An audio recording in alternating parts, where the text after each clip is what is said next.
Hey everybody, it's Free-to-Play Boss. We're kicking off expedition number 173.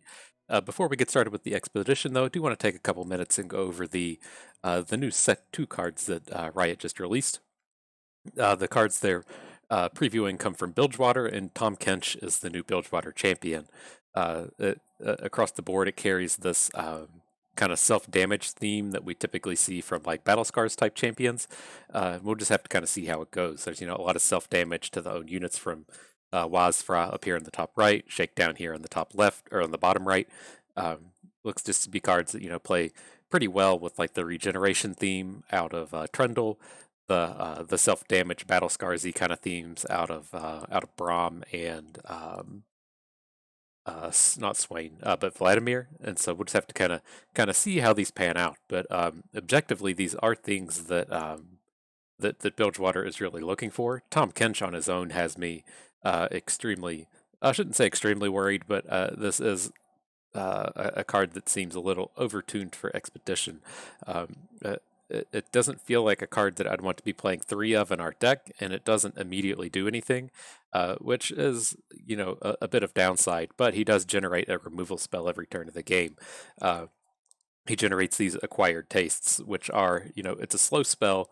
It does deal damage to him, but, I think we have to be pretty wary of champions and cards in general that just generate a removal spell every turn of the game, regardless of how good or bad those removal spells are. And so we'll have to see how it pans out. Like his Bayou Brunch thing has ways to give him more health. They have this kind of small healing theme in the beginning of Call of the Mountain, which we might see expanded on a little bit more. And we'll have to see how he goes. It doesn't feel like a champion I'd want to play 3 of, but maybe we do, because it turns out making a removal spell every turn of the game is pretty good, even if it's just kind of a situational removal. And then the other one to talk about here was Wazfra. This is an ability that Bilgewater is sorely hurting for. Bilgewater doesn't really have a whole lot of top end outside of the epic space, and having this big bruiser of an overwhelm unit is pretty good at just closing out games, even if he comes with the downside of vulnerable. With Shakedown, not sure how great I think this is. It's a pretty powerful ability. It really just depends on how much self damage these decks are capable of taking. If you have to kill your own unit for this ability, probably not that great. But if you're able to get some value out of the 2 damage, or if you can at least have some kind of like beefier toughness units that can take this 2 damage and still get into combat and survive, then sure, that's pretty good. And it does fill in where Bilgewater is kind of lacking in the interaction department. They really just have Parlay and then Scrapshot, the 7 damage spell, and then beyond that they have the Yeben Warn to give something vulnerable. Not any other spells that really interact with our opponent's cards, and so Shakedown does fill in a slot to where Bilgewater is hurting. All in all, be pretty interesting to see how these pan out. I am pretty worried about Tahm Kench. But nonetheless, Expedition 173 here doesn't have these new cards in it, so we're just going to go ahead and jump in. Got a 6 and a 7 in the previous run. Not a bad go at it. Okay, not a whole lot of excitement here. Maokai I don't really like opening with. He is a tried and true support champion. There's a lot of card pools where we love having Maokai in it, mainly the Lucian card pool down here, but it's not a pool that I like to start with in general. Maokai isn't a champion that we can build around, and if he doesn't get paired up specifically with a card pool that can play to his strengths, then we just have a bunch of wasted picks here, especially when it comes to cards like Cursed Keeper, which I'm pretty low on. I don't think this is a very good card, and Chronicler of Ruin really needs some last breath combos to be worthwhile. So all in all, I won't start with Maokai. Here with Swain, we just tackled Swain maybe 3 runs ago. I'm not real big on Swain. I think he's kind of hurting. I don't think he's fallen down to that kind of like tier 4, but he's working his way there. I just don't think this is a particularly powerful card pool. I think the way the metagame has shifted, these kind of value-based decks that just sit around and try to generate value through self-damage, I don't think are particularly good in this format. And so it's going to leave us with Lucian here. This is a pretty decent set. Remembrance is an all-around powerhouse card.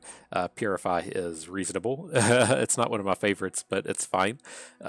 Lucian is all-around a great card pool. These do play well if we're also able to say Spike a Lux. They're fine just with any number of card pools. And then kind of how we were talking about Maokai having to be just a support-only champion. We can build around Lucian. He's a very easy and good build around. And then even if we're not building around him, he's a fine support champion, right? Every Demacia deck is happy to have Remembrance in it. Every Demacia deck is happy to have a 3/2 quick strike for 2. And so let me go ahead and we'll dig this up on the website. We'll talk about Lucian just a little bit further. And if you aren't familiar with the site, it's ftpbus.com. The Expedition Helper is what we're going to be looking at here, has all of the card pools in it. In the set reviews, I'll get this Call of the Mountain set 2 up as quickly as I can.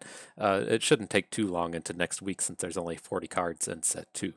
And so hopefully that'll be pretty quick and accurate for everyone. But nonetheless, the Lucian that we're looking at here, the thing that we're typically looking to do with Lucian and what this Retribution card pool does is it's kind of a kill your own allies theme. It pairs up with Callista. And the big thing that both of these card pools are looking for is Blighted Caretaker, just being able to kill a unit, which is big on the Last Breath theme, and then the 2 saplings will also die in your next combat, and this kind of 3 dead allies will either flip your Callista or get your Lucian 1 tick away from flipping. And so this is what we typically look to do. When we take Lucian first, we're guaranteed to see a Shadow Isles champion second, and it's likely what we'll be taking. There are other things that play out well with him. Typically, Noxus champions are fine, or Bilgewater champions are fine, particularly Misfortune, but we'll just have to kind of see how those go. Within this specific card pool here, kind of the strengths that has going for it is this quick attack challenger theme.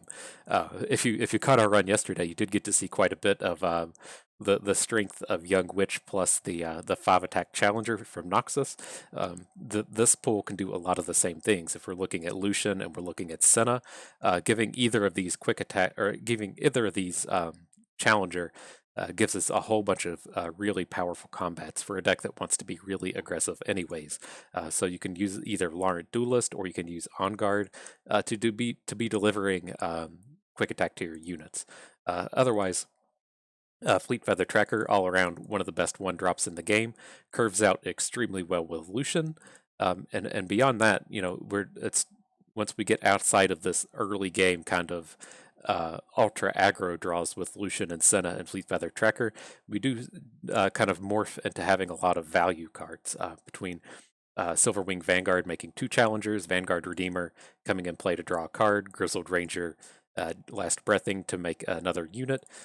Just a lot of a card advantage once this kind of initial rush of good attackers falls off. But the things this card pool is lacking is it doesn't have a whole lot of interaction in it. It has single combat as its only removal spell. It doesn't have any combat tricks in it.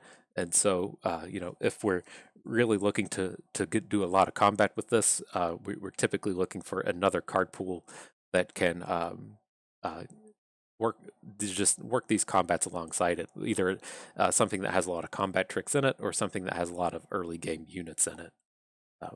Let's see. So cool. We're jumping in on Lucian. Let me get LOR Guardian up again real quick.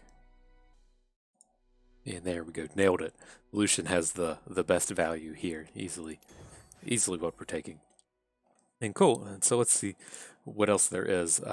Immediately discount the Disruption Darius. I don't really think Disruption is a pool we ever want to be drafting.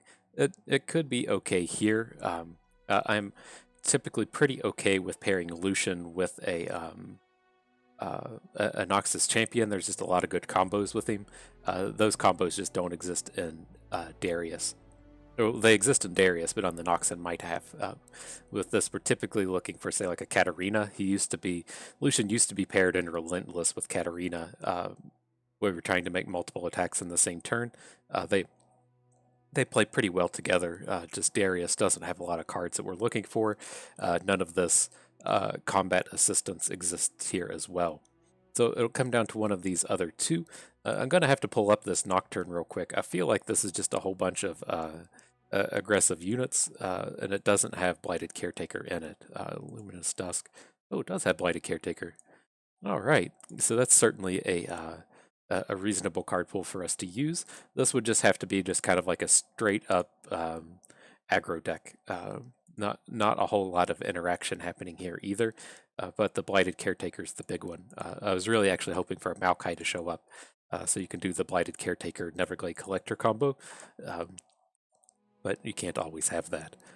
In here, the Scouted Out Quinn is okay. It is a big star coming out with the Fleet Feather Tracker, but I think just starting, I really think we want to be pairing Lucian with the Shadow Isles champion. There's not a whole lot of champions that are just better than Lucian. Quinn's certainly not better. Nocturne's not better. But it's just if he's not paired with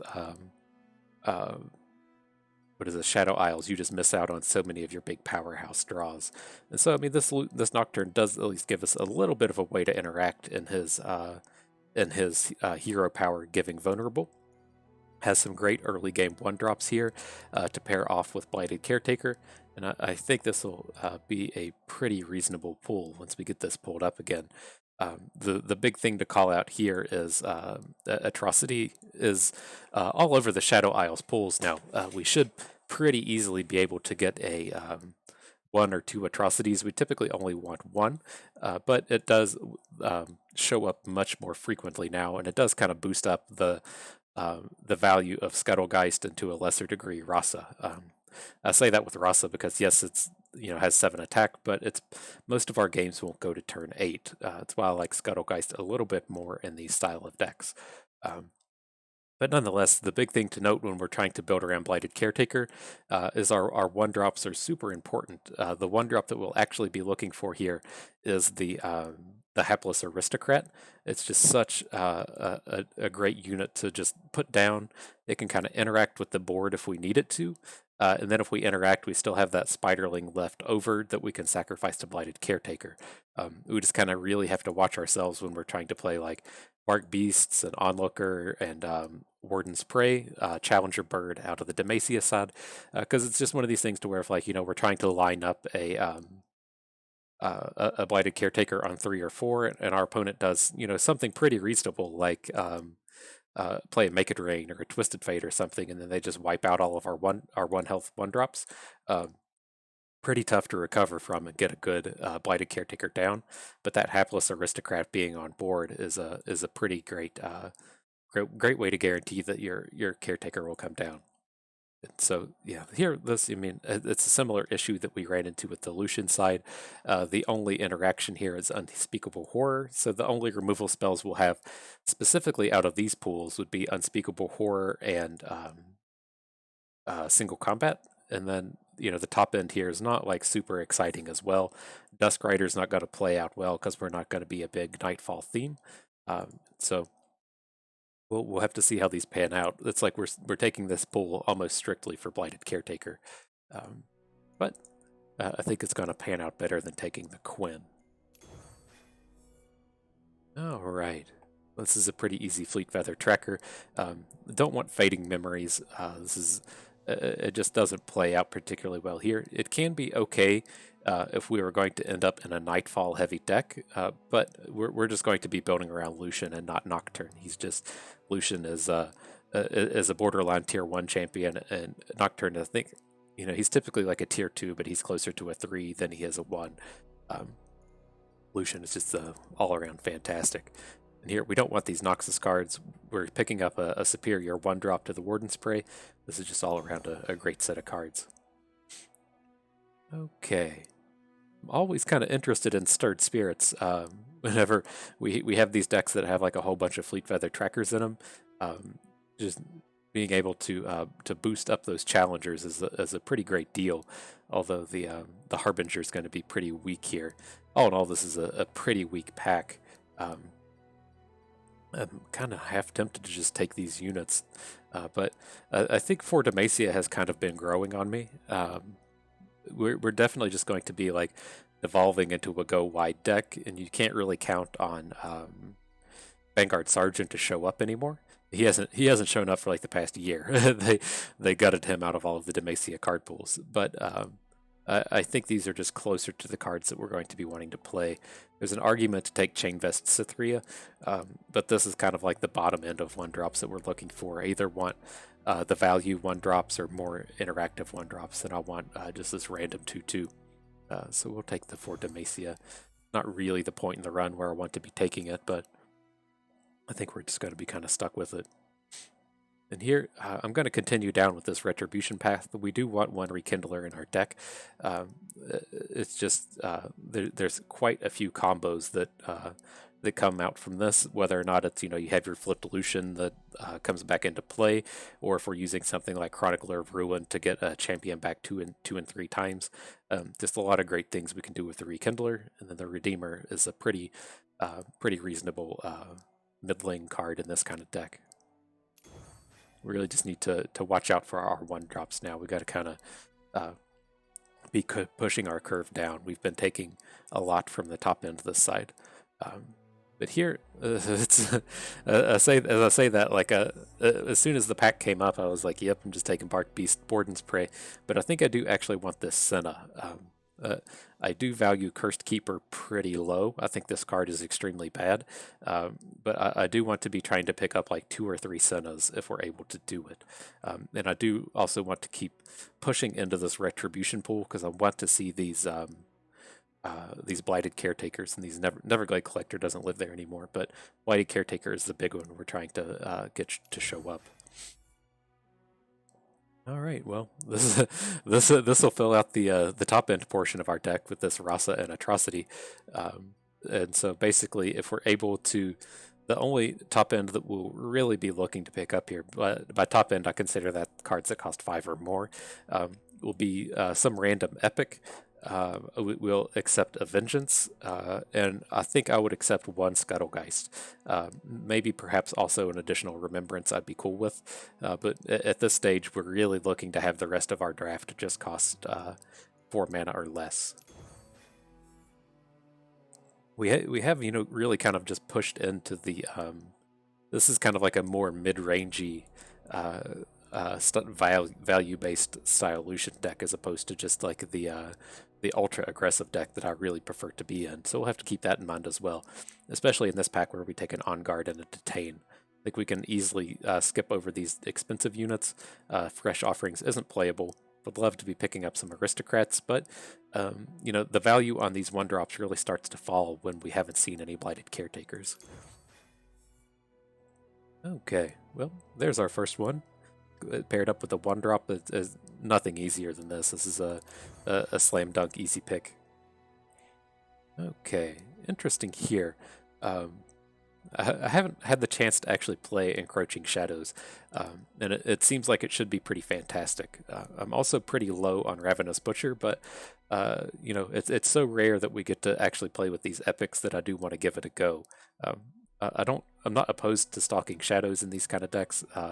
Black Spear always fine, but I'm really wanting to try this. And we do at least have 1 Cursed Keeper, so we can, perhaps pull those combos off. Okay, another 1-drop with a Caretaker, another easy pickup. We can look over here, there's no epics. Cool, so we'll just snatch these up. Ooh, and a Collector, nice. That's another slam dunk easy pickup.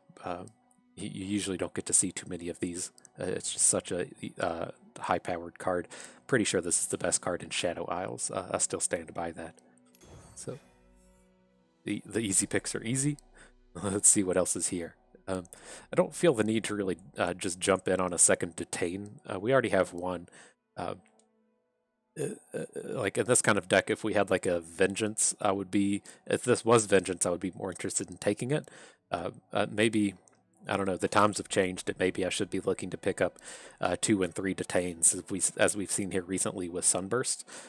But as it stands, I still feel like I really just want 1. If these other packs weren't good, here I'm going to take the Butcher Bark Beast pack, then I think I would snatch up the Detain before this this set here, but it's pretty close, I think. Ugh, what a gross set of cards. Interesting how we pull this off. I think we want to take the Vengeance and hope that we can trade away the Crocolith. I don't want a second Atrocity. I don't really want the Grasp of the Undying. Concerted Strike is fine. I just don't think we're going to... I mean, maybe I just play Ranger's Resolve poorly, but I never feel like I get really good combats out of this.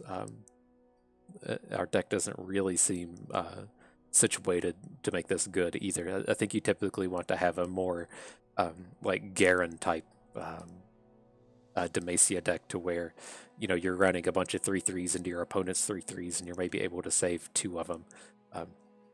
All of our units are so low health in this deck, I don't feel like we'll get a lot of value out of this. So I hate the Crocolith, it's just awful, but we're going to snatch up the Vengeance here. I was like, sweet, just trade it out. Wasn't the case. Here, I'm good to pick up our 3rd Caretaker. We're really looking for 3 Caretakers. We're looking for 3 Collectors. The kind of like real core of what I described both these Lucian decks and the Callista decks is 3 of your champion of choice, 3 Blighted Caretaker, 3 Neverglade Collector, and 1 Rekindler is what we're really looking to pick up here. And this will let us solidify that Blighted Caretaker piece of the puzzle.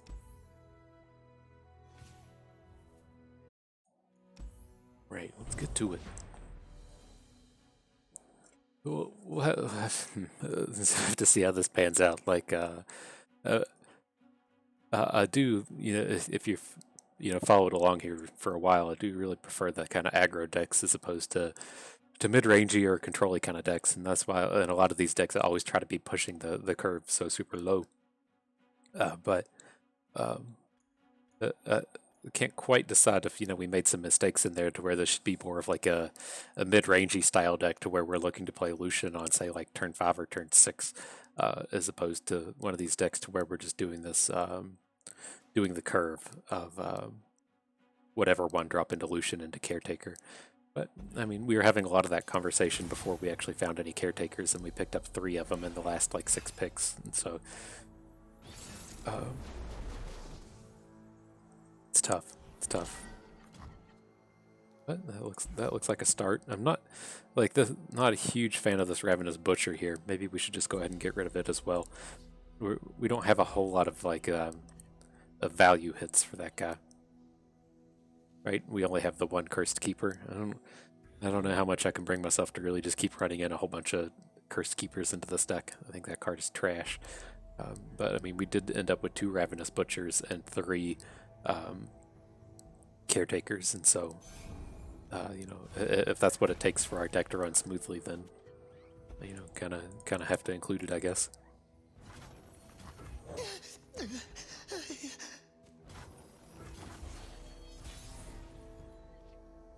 Okay, right on time, friend. There's a chill in the air. You should be really safe in this game. It can be scary to run him out into potential Mystic shots, but that's just not happening here. If our opponent just no plays this, it's just huge for us.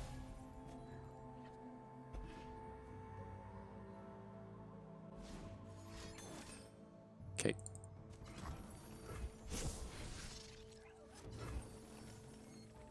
Yeah. And so that was a perfect hit for him. There's so many just bad 5-cost units now. But I shouldn't say bad, but initially when it came to the remembrances, you were really just looking at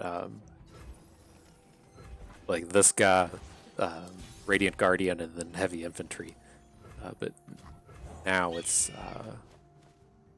been diluted. There's the scout unit, and then there's additional like that. I guess there's an additional Challenger Drake in the new set.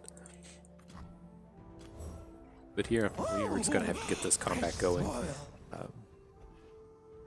This is a pretty good Protector, but we gotta get this combat in. We gotta get things rolling here.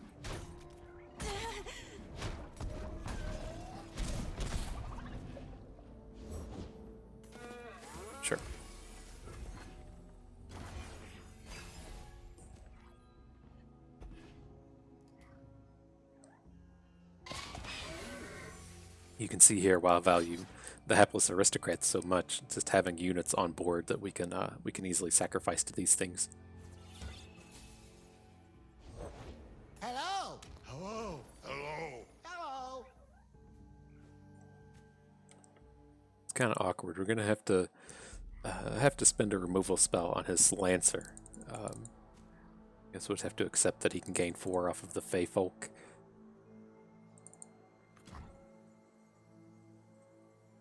We can add this, then we can... Or do we just let that happen? It's going to kill both of our units. I'm trying to think if we get together like a big 4 Demacia play with these challengers. Not currently against his board. I just don't really want to be spending like vengeances or detains on either of these. Let's just let this happen. Oh, cool. Beautiful. That couldn't have gone better. I can't imagine that his intent was to pass there. That is highly strange to me. All right. Coming in hot. It's good combat here.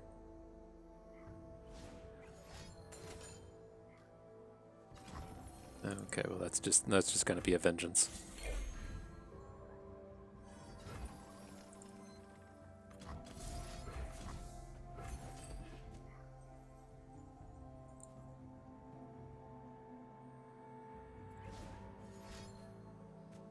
There's not 2 mana cards that matter anymore, right? There's the Bastion and then there's the Spell Shield. Sure, that's fine.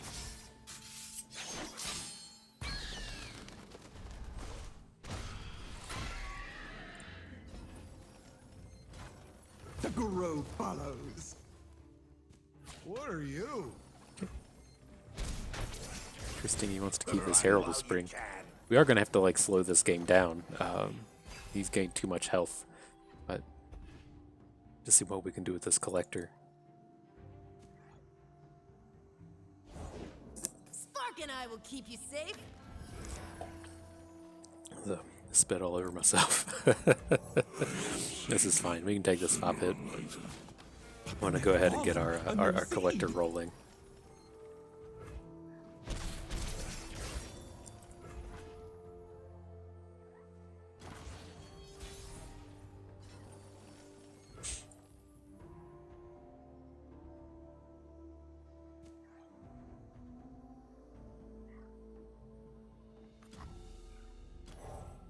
Everyone's a garden.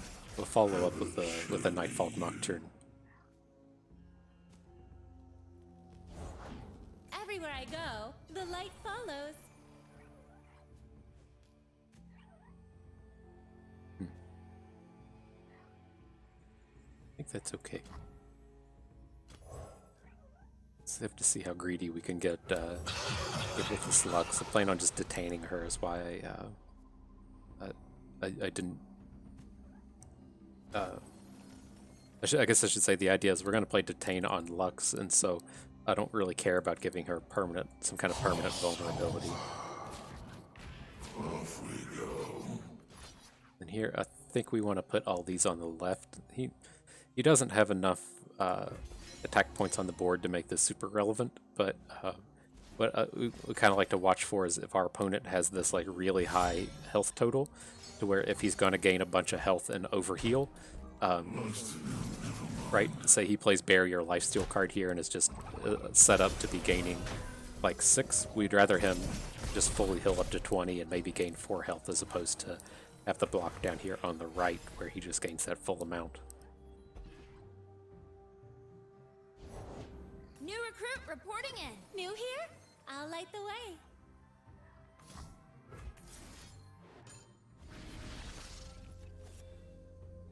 Okay, I think we just want the Rekindler, right?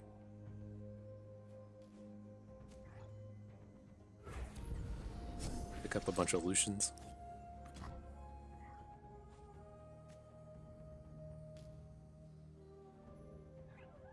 I do like slightly worry about him. Well, if he picks up like one final spark, we're gonna lose the collector, which I think is probably okay. Let's play the real one here, the real Rekindler here, so that we can get an attack from the ephemeral one next turn. It's gonna be like reinforcements. Yeah, that's fine. We can deal with one final spark. Pushing my limits!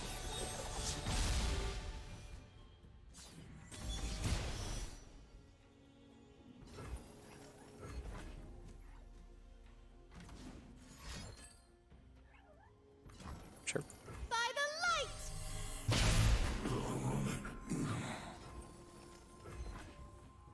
For the fallen!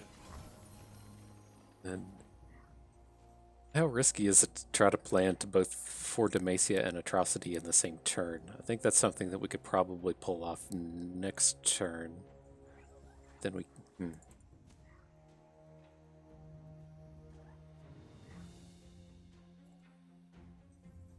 We're never going to be wider than him, so I think we're good to go ahead and get a block in. If he has a spell, it's okay.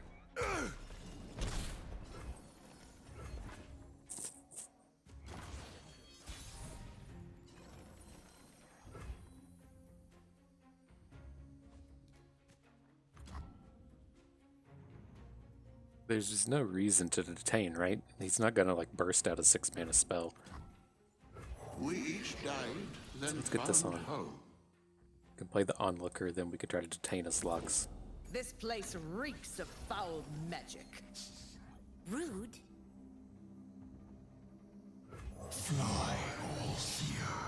And again, I think, you know, we're just planning on winning this game with the Atrocity next turn.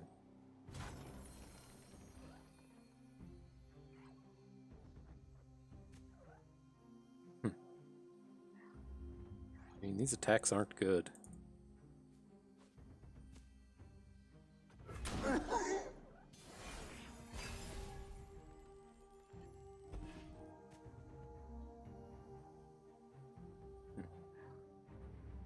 Okay, I think we're still okay with this. Probably be trying to pull this off on our turn, right? We'll play a For Demacia Atrocity on our turn after. We can't. I want to play like all these. I want to play 15 mana cards. So no, it's not. No, it's not possible. But that's what we'd like to be doing.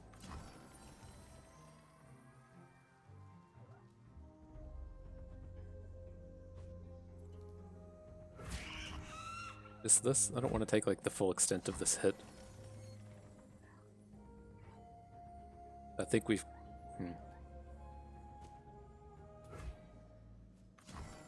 Die to it back to back here. We wouldn't die to it, we just have to detain something that isn't Lux.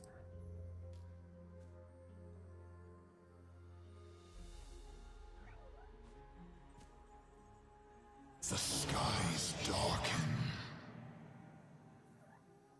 Okay.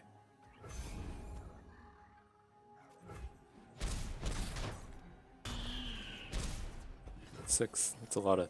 It's a lot of sparks if he wants to try to kill us. I think this is okay. We swim within the flows of magic. But we have to go ahead and we have to get this detain out of his hand now. So let's go ahead and do this. Right? Because if we try to do this For Demacia Atrocity play, then he's just going to detain whatever we Atrocity.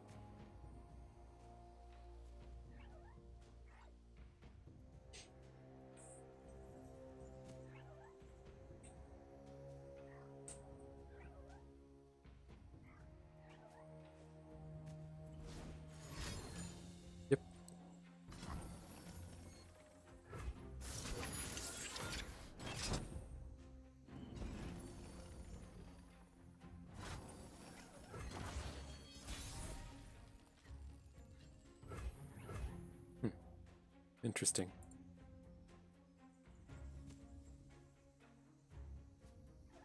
No, she's one short of just being a game winner. Okay,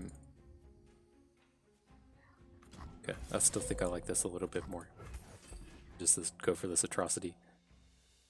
We do get, you know, popped by a deny, but at least we get a little bit of a heads up if he's going to just deny and win the game. I have to think that he would have just played it at that point if he was going to do it.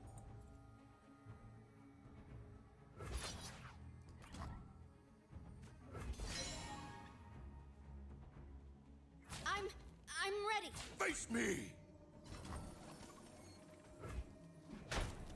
Run! Alright, let's see.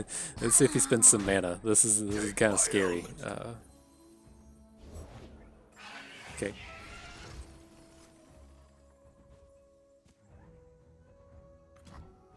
I don't think we can wait for combat. I think we just have to do it now.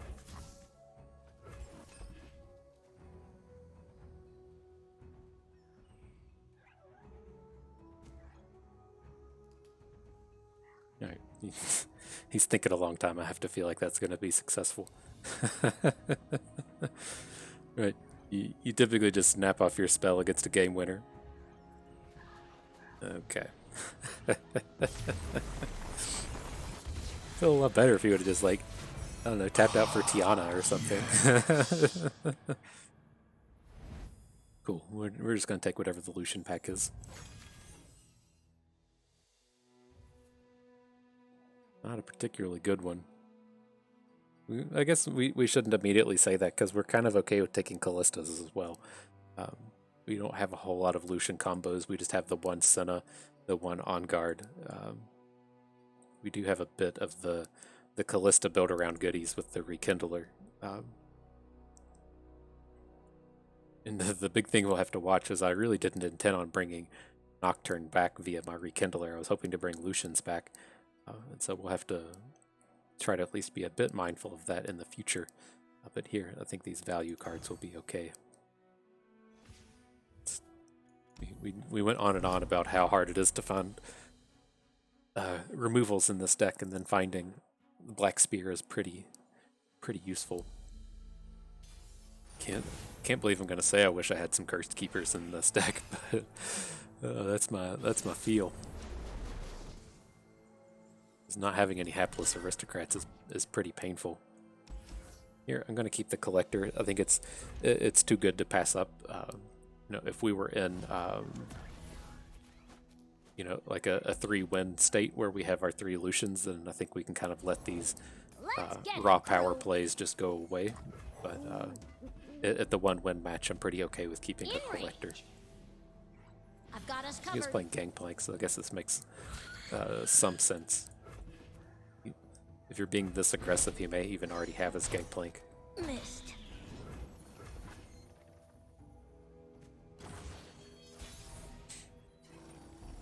Oh boy. This is my major problem with Ravenous Butchers is Who's on top of the bounty when board they're bad, today? they're bad. So we really need hapless aristocrats or something. You point, I shoot. Okay. Add something. Don't get in my way. Just like any 1-drop would be pretty nice. Sure.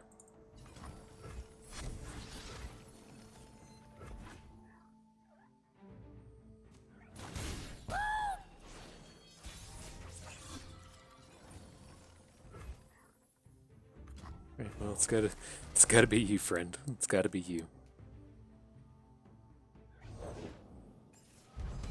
Sure, we're never getting attacks in Looking grim. against this board.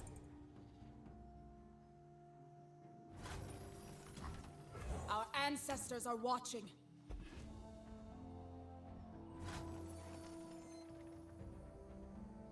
Well, this one is actually good.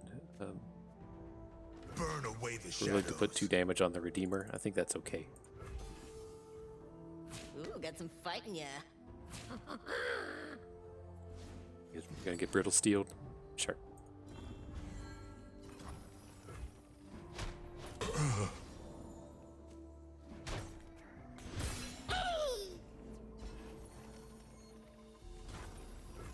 It's okay. We're still in a pretty reasonable spot here.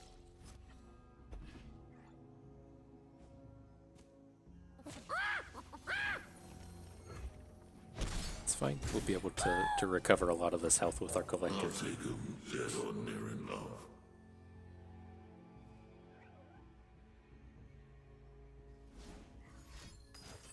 Sure.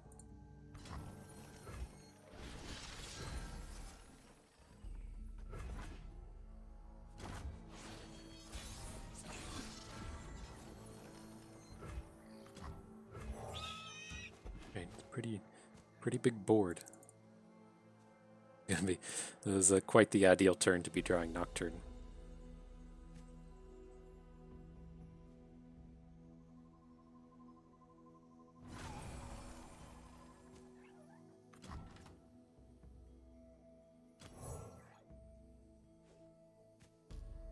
Doesn't super matter. We're just going to be playing on guard.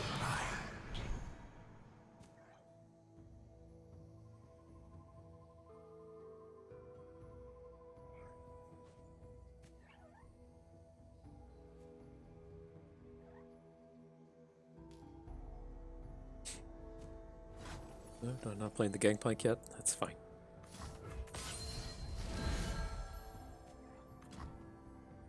Still want this way down on the end. I'm trying to see if we get some kind of like, I think we just want to like dome him with Nocturne. Get attacks like this, like you. Still, there you go. That's fine. Come on, boys.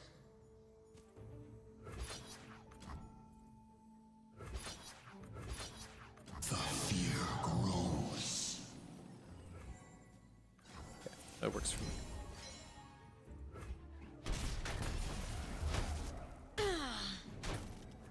Morning, evening.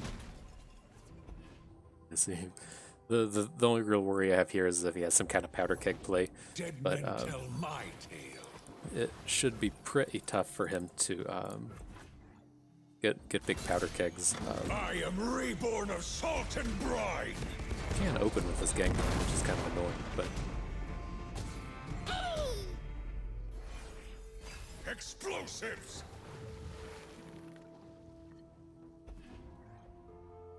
Let them bleed out. Off with ye. alright, so we gotta just block.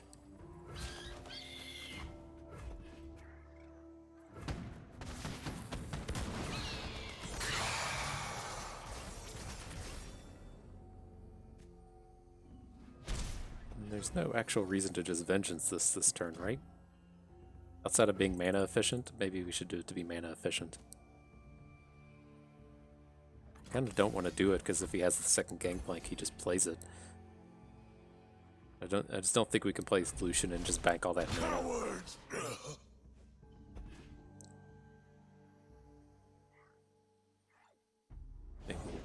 Who need me? Yeah, maybe we shouldn't. It seemed like pretty apparent that he was going to be adding. Oh fuck! That he was going to be adding Gangplank last turn. Maybe we shouldn't have played on guard.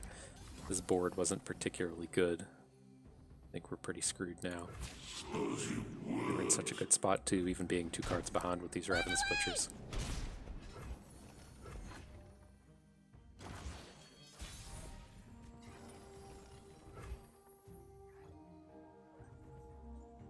Yep. I think we're just gonna have to do this. We're not like winning through attacks this turn, but we can't have our board just be Lucian. We just lose the game. For the thrill of battle. I guess we can we can draw Detain. But yeah, I think we messed we like that on guard turn. I'm like less and less happy with. It's just you know, like none of the units on his board mattered. It was apparent that he was wanting to play Gangplank, Dust. and he didn't want to lose his powder keg. Like that's why I kept passing with that one spot left on his board. But it's kind of got stuck in my head that we're going to get this really good on guard combat, but it was just into a combat with just a bunch of bad units. So that's unfortunate, especially like that game like Ultra showcases why I really don't like Ravenous Butcher. I really don't like Cursed Keeper. Like, yeah, you can play these in constructed to have a deck, you know, kind of like supremely built around it, but in Expedition we have games like this where that game was just a mulligan to 5, right? We drew 2 Ravenous Butchers. We couldn't do anything with them. I'm super happy to get it out of our deck here. Yeah, that was unfortunate. If we hadn't played that on guard, I think we still would have won that mulligan to 5. Which is... Those are the ones. If you're a magician and wondering how you go from, you know, getting to in the big tournaments like Grand Prix where you have to play like 16 rounds of Swiss, 15 rounds of Swiss. It's just little things like that are what push you from being, you know, making your first day 2 and making your first cash and such. You gotta be able to recognize the situations like that. But here, nonetheless, we've analyzed our mistakes and moved on. Ready to get these Lucians into combat. This Yasuo, Karma, Tryndamere. Take a look at this. You'll soon understand my methods. Okay, and I'm gonna pass here. I have a feeling that, you know, he probably wants to be the aggro. If we're, ooh, we just For 2. turned this into a big Lucian draw. I think we're okay to do this now. I was hoping that we could get Lucian on board and then get a tick up on him. But drawing Senna, we just have this big curve. Don't get in my I think way. we're pretty okay with just accepting that that tick is gone. What does this do? Like actual nothing. Set all allies' power and health to the number of spells you've played this game. Okay. Give our units like +1/+1. Or just turn all of our units into 1/1s. Like this is gonna be actual dead in our deck. Okay. Highly suspect of what's happening here. This just like reeks of twin disciplines. Follow the wind, Sure. but watch your back. One blade, one purpose. An interesting I'll decision. sleep when they're dead.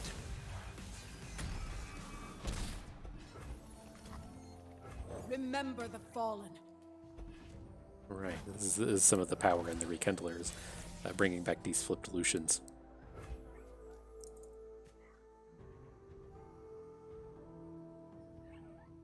We will not hesitate.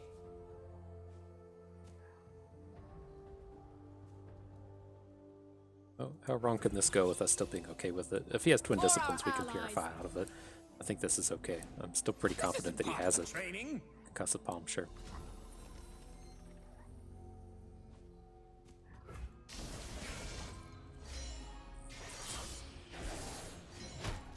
My sweet button.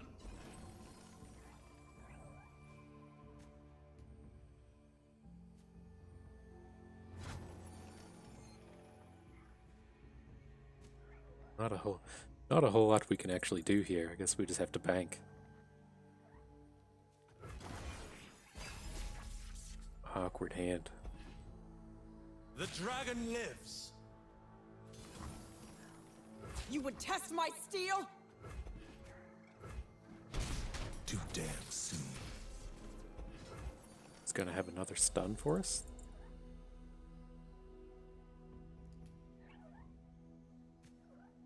Real suspect what's happening here. Burn away the shadows. But that's okay. I'm willing to get risky with this Lucian. If he has the twin disciplines and we make a trade, we're still able to just bring him right back with the Rekindler. I think we need to be vengeancing this Yasuo. And then we can get in a spot here if he's going to try to concussive palm our Lucian. Who just eats it? Dang, son. One Freljord.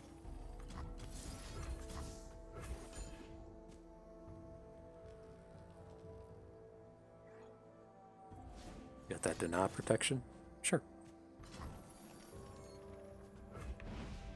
Pretty okay with him adding to this board. Or not adding to this board, I should say. There we go. How do we need to do this? We have to room open. for doubt.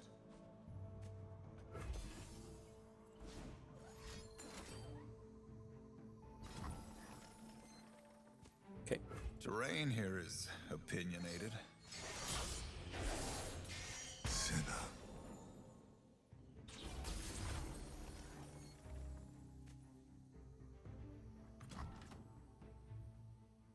I think we want to go about it this way. I think this works. Push back the darkness.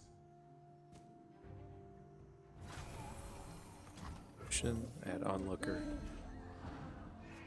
Caretaker the Onlooker.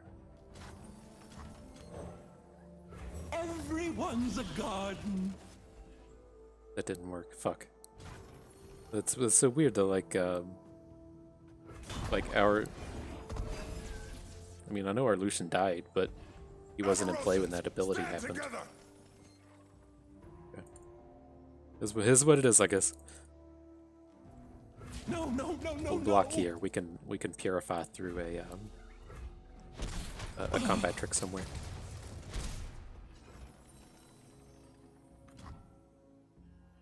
We burn, then kindle anew.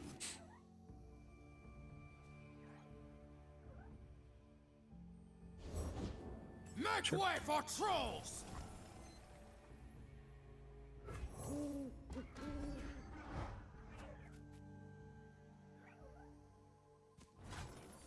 We're willing to trade a Lucian into a Troll Ravager. Oh, we lose Lucian on either of these.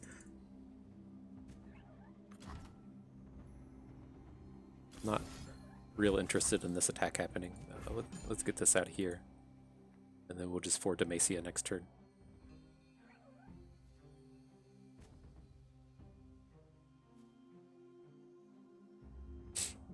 Maybe playing the Onlooker was a mistake here. We are losing out on 2 attack by playing it. Sure. He has to just be super heavy on combat tricks, right?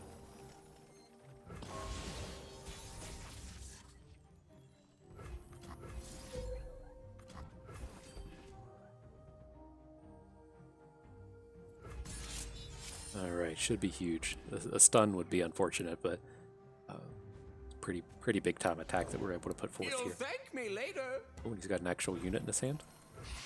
Their light flickers. I mean, this won't be lethal, but this should just full clear his board. He has to block both Lucians twice.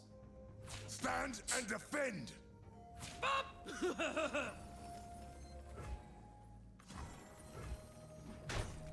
Looking grim. I don't think he blocked us right. He could have. He could have put the 3/5 in front of our. Come to the light. Try to clear out his Yasuo. He could put his 3/5 in front of our Onlooker to keep us from getting a rally.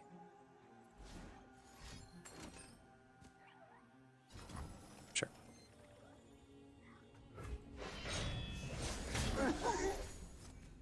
Boss, was all just talk. Hey, we can turn all of our units into 2/2s for 7 mana if we wanted. We still have that option. Don't forget this is an option. All will kneel before Noxus. Noxus always wants something. That's from sarcasm. Ionians. That's what the kids are calling it these days. With me!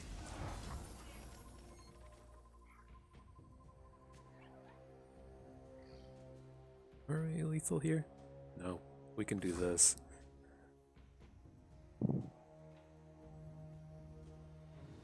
Or how? Yeah. Do your worst!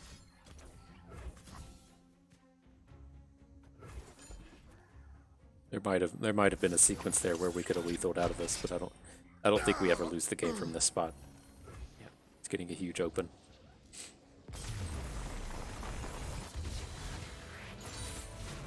Okay. Stay dead.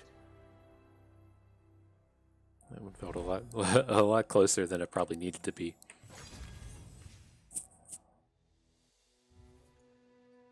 Right, well, here's a chance to get rid of one of these turds. I'm not real huge on Mist Call. We don't have any of the combos with it. And it's kind of unfortunate to be, you know, well, it's not unfortunate to be getting rid of our Ravenous Butchers. I don't like this. It's garbage.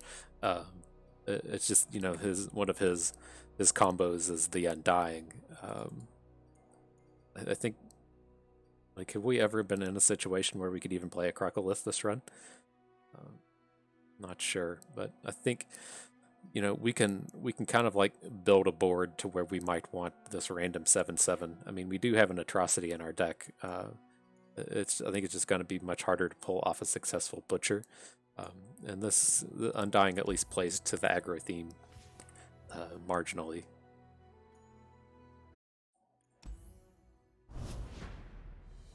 Okay. Well, we're at least cleaning a lot of the unplayables out of this deck. I'd still like to find some. I'd really give a lot for just like 2 hapless aristocrats right now. It's so evident how good they are with these early game plays.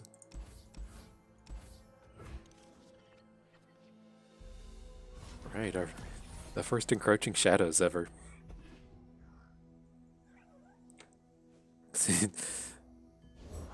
You just run this out.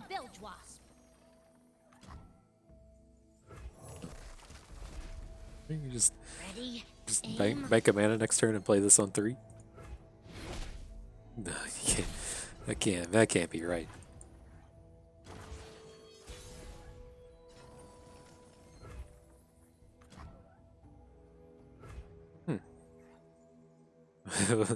Maybe we will try to set that up. Push back the darkness. Okay, we can get a 7 mana turn 4 where we encroaching shadows and play the Undying. Mystic Shot? No. Okay. Treasures of the ages Okay. for a price. I'm curious now.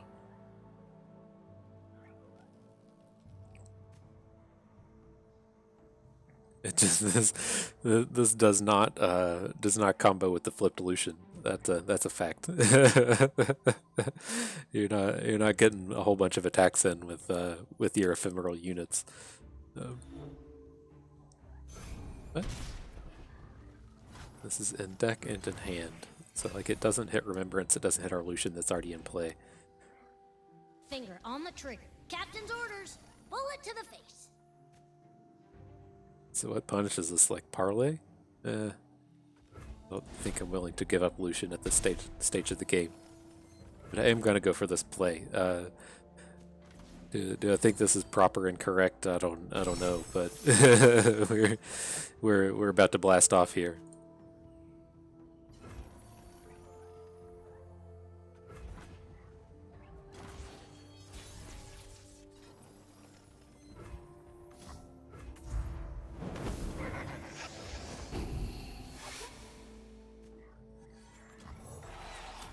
All right, combos.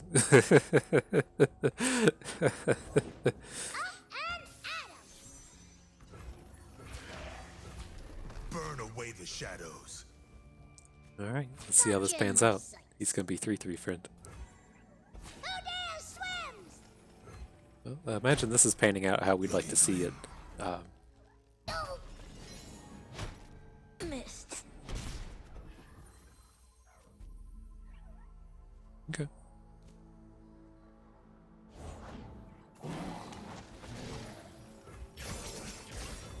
Right, if he's just kind of like throwing his units away at us, that seems pretty good. He is playing like the 1-drops flood the board deck. So I'd imagine this is probably an open on us.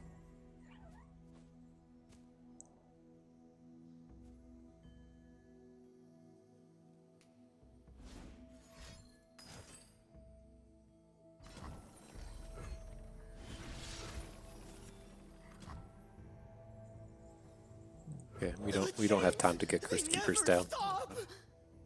Just add the prey and hope to get some blocks in.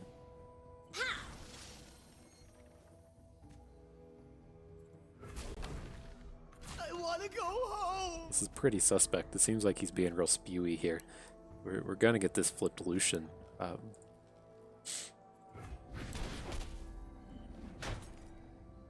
it. That light. Don't win. Caustic Cask is not exactly what we were looking for.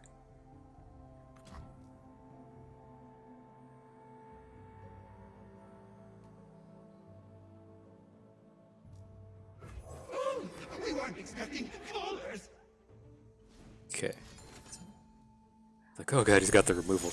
Okay, so I mean the idea of what we're gonna have with this play is we're gonna have the open with these units here, and that's gonna flip our Lucian, and then we should get a pretty good second attack in with our Remembrance. This is just gonna die.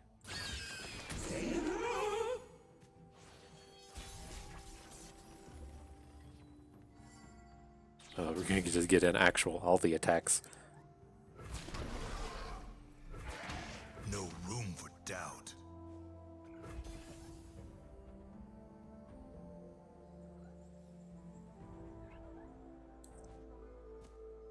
Oh man, this guy lost his ability, his +2/+2.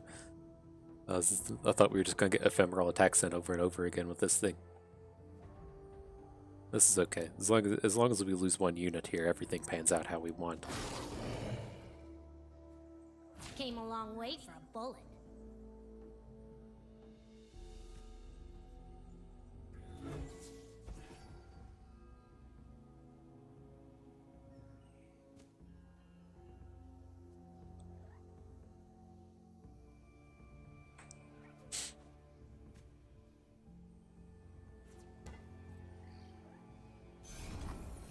Okay. These are We're gonna need more our confidence. Remembrance Relentless Pursuit. Get this big double strike hit in here as well. Pretty good for us. Just atrocity killing. I've trained my whole life for this.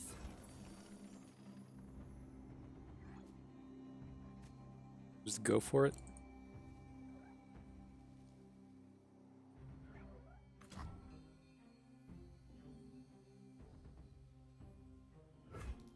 Or is it safer to do? It's safer to do this, right?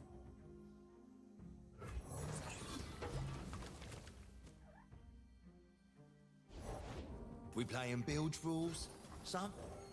You weren't always this way. Okay. Right. 'Cause now he has to have a silence. The reasoning for this was if we wanted to play. He's never just gonna play removal spell on Caustic Cask, and then if we Go on then. he could play removal spell through Atrocity. Let's actually bank this mana in case something goes wrong here. I can't imagine something goes wrong, but.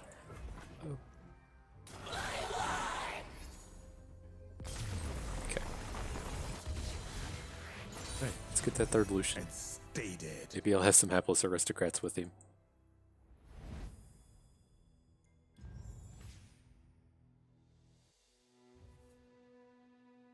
Right, let's see. We got Caretaker number 3 and a Senna. Okay. Or it's number 4 for the Caretakers. It's one too many. We're getting a Caretaker regardless. I think I'm pretty cool with just picking up the third Lucian. His flip is so good. We do have options to take these Callistas here. I don't think I ever want to take Nocturnes, but I am okay with Callistas. I don't think the single Radiant Guardian is enough to make up for getting access to more Relentless Pursuits. Not real stoked with how that that ephemeral card plays out in this deck. There's a lot of raw power there, but I think that it's not something that we're. Oh man, big stretch. That's not something we're excited to have with Lucian.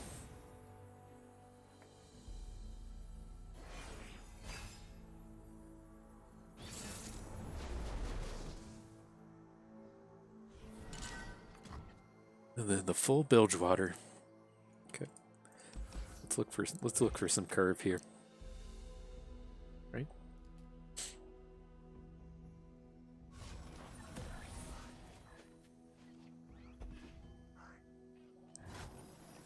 We found some curve. I want to get this down.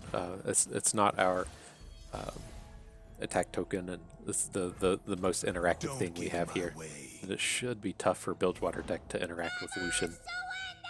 Okay with offering up the trade. Nothing escapes my This is where, if we imagine this to be a hapless aristocrat where we have a unit left over, if he wants to trade for whatever reason, have the unit left over and then the fodder for Blighted Caretaker. I don't know how much harder I can drill home the importance of hapless aristocrats in these decks, but they just make these draws just play out so much smoother.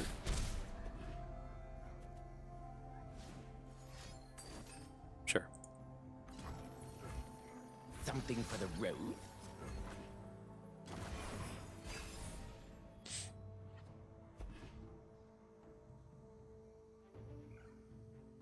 Where's the artillery?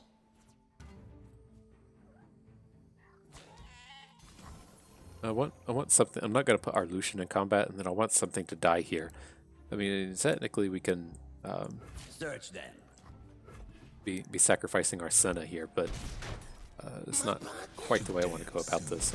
I want to physically play our Senna. I just want to play Onlooker and then Blighted Caretaker the Onlooker.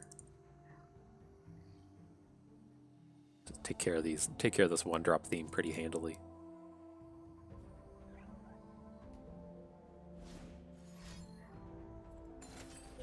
Absolutely.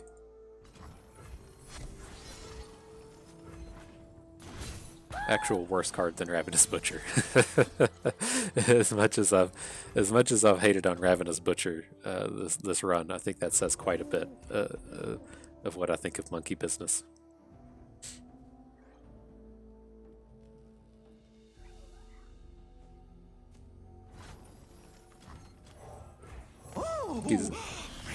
This is fine. Like, if he has the 1 damage Twisted Fate, it's going to flip our Lucian. If he tries to gold card us, it's going to kill Senna. Okay with any of those happening. This is fine as well.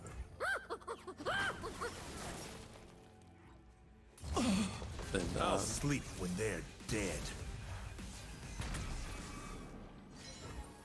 his combination doesn't have real combat tricks. Shadows. And so if we want him to be putting his real units in front of our units, if this is how it goes, we want Lucian on the left since he's already flipped, so if he dies, then Senna will get the boost.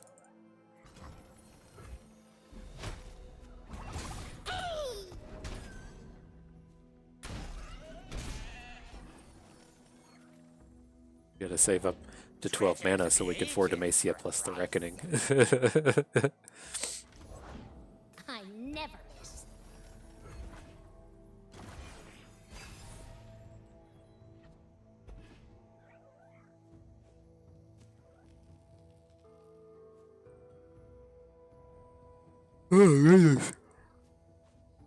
But ready for nap time.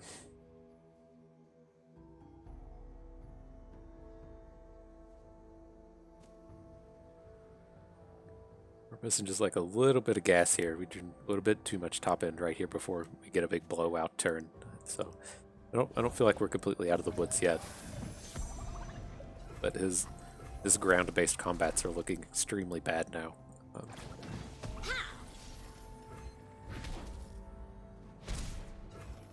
Let's get you on board. Do we ever just 4 Demacia next turn?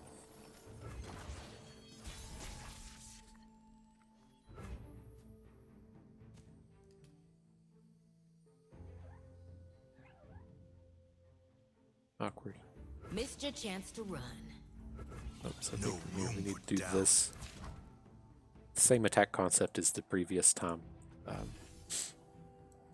We're guaranteed to get a kill here since we can kill something with the Chronicler.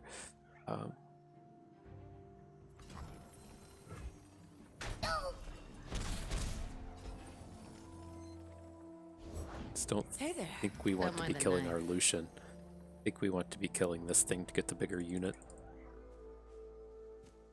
Right, if we kill our Lucian, then we can get Senna with double strike. Yeah, we have to want the unit here. Too damn soon.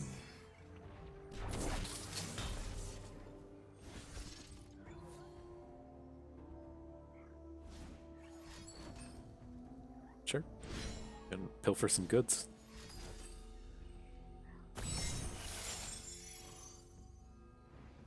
Gotta be good for us. He has to put at least 1 unit in front of Lucian. There's just big chunk damage here.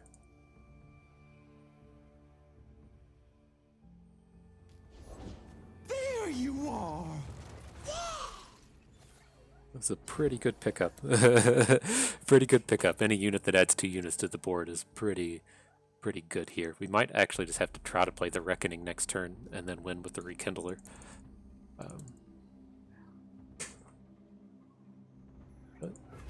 She's gonna be so happy. This is mercy. I think we still have to get in. Give him the opportunity to make a mistake here, even if his thing is just blocking with Prowling Cutthroat. He does still have to worry about us having like a riposte. Give them a chance. And then we don't have any like unspeakable horrors in our deck, but you know, blocks like this, you know, cause that to be a potential way to just get us out of this game. But he's probably in a spot now to where, you know, he knows he has to either just win with his elusives or he's dead.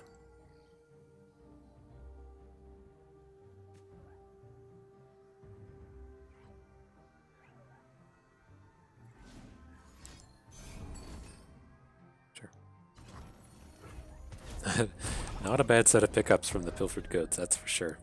That's for sure. My saplings.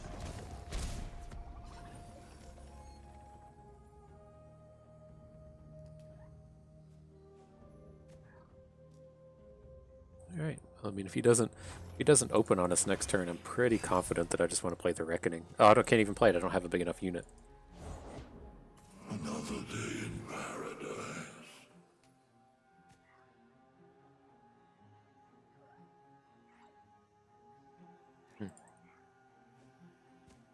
We haven't lost a champion yet. All right. What's the plan? We shoot them. Open wide, sugar. Captain's orders. All Bullet right. to the What's going to save us here is this messes up his units for next turn. I do believe There's plenty of killing left. I could play 4 Demacia, we could play the Reckoning, this unit will die and will fall to 1, and then his Collector will die. I don't think we die next turn to his Neverglade Collector. Let's see.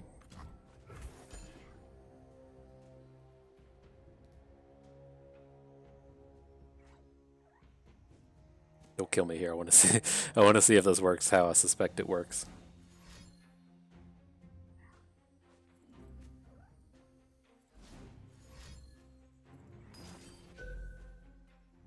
Did that hit face? Oh, are you fucking kidding me?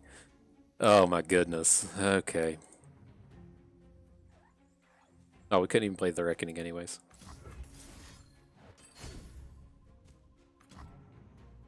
And we missed. Okay. Well, somebody will have to let me know in the comments if this works how I think it does. If we actually had the mana here, if we could have played both. Like right from the way that his units landed up, we play the Reckoning and then they die left or right. So this would die and then his Collector would die. But we can't attack here. We can still win. So we gotta pass. We can still draw Atrocity. Nope. You won't feel it at first. Damn. It's too bad. It wasn't I enough. feel like if you're gonna low roll on a game, I feel like that was our low roll for the run. I feel like we would have won that one 9 times out of 10. But nonetheless, we're moving on. Like kind of interested in Sapling Toss. We don't have a whole lot of interaction here, but I mean we do have this big pile of caretakers, so I think we do hang on to the Purify. Don't want the Undying. Don't really want to trade out our Detain, so I think we can just skip over these.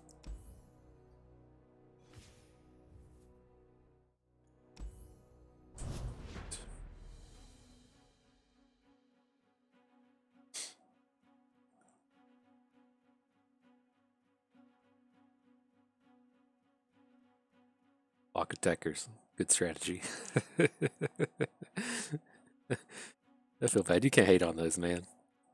There's so many games I've picked up and had one of these little pre-game tips show up and just be like, holy shit, didn't know that was a thing.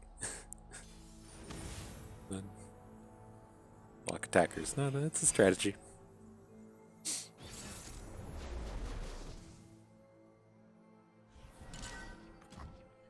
Okay, well, got this half of the curve. I think that's okay. I don't think we have to like hard mulligan for ones. We don't have the good ones anyways, so it's not like we're gonna have this big curve into Blighted Caretakers. Not real stoked about having Ancient Crocklith in here.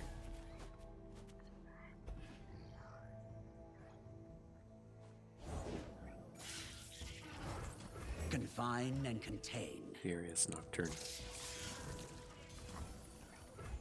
I think where the spider lives is probably just a random Draven wild pick. Push back the darkness. I need just a Sure. moment. Nothing escapes my notice. You served us well, Dare. You served us well, Lucian. You're not long for this game, though. Maybe it doesn't open on us and we get to add Cut them Senna. apart. Face me. One can dream, right? I'm what nightmares fear. Is there a world where he doesn't have a play here? No way, no way.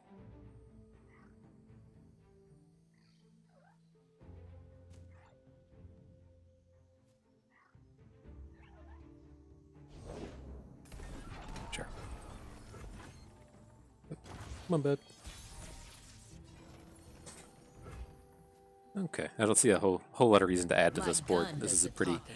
reasonable open. They shouldn't have any cards that they can play that block here, but nonetheless, I feel like that's the safe way to do it. Not adding an Ancient Crocolith here, that's for sure. But this is fine to bank up this Black Spear mana. Ugh, this board's getting out of hand. Getting out of hand for sure.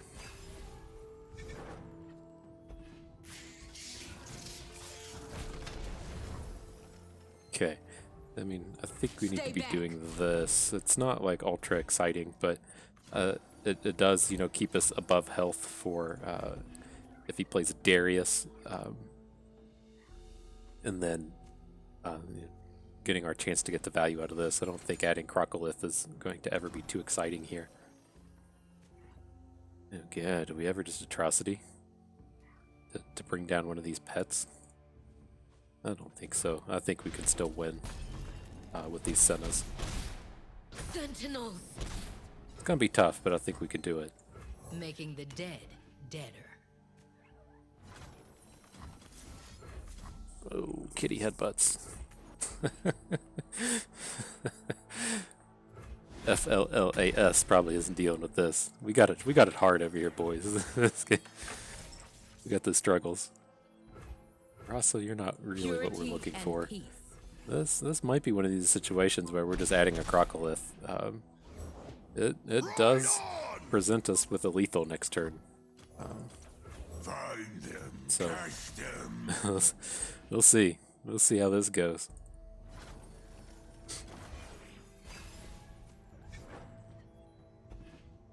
Flanking! Happens. Actually, we want to block here. If he has some way to cancel what we're doing, then we aren't dead this way. If we put our Crocolith in front of his Basilisk Rider, then we take that full overwhelm damage. But, nice.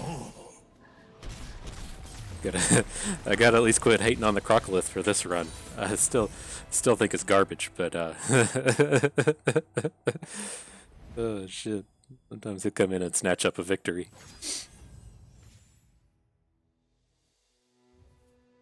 Okay. Let's see. This is an interesting set. I don't feel like we really need much more top end. I would be okay with the Scuttlegeist, but it's at a price I don't really want to pay for it in this Redeemer. Like, I don't feel like we've either A, been running out of cards, or B, not having enough stuff to close out the game. And so I just don't think we need to pick this up, especially at the cost of one of these real high value 3-drops. So here, I think I'm going to skip all of these. We don't quite have, if we had a big pile of hapless aristocrats, I think I would be okay to pick up these bark beasts. But as it stands, as I've been harping on throughout this whole run, we just don't have these cheap units that we want to just be sacrificing. It's too hard for us to just get value out of these ones. And so I think I do still want to hang on to these conservators as opposed to just trying to pick up stats. Right, because it's so frequent that we're just going to play our 1-drop, maybe attack for 1, and then just sacrifice it as soon as we can. So I want to hang on to that.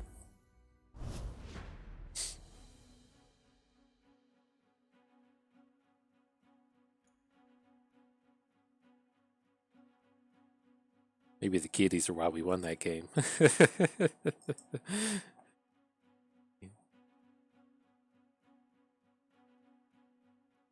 Yeah, I feel bad for these black kitties.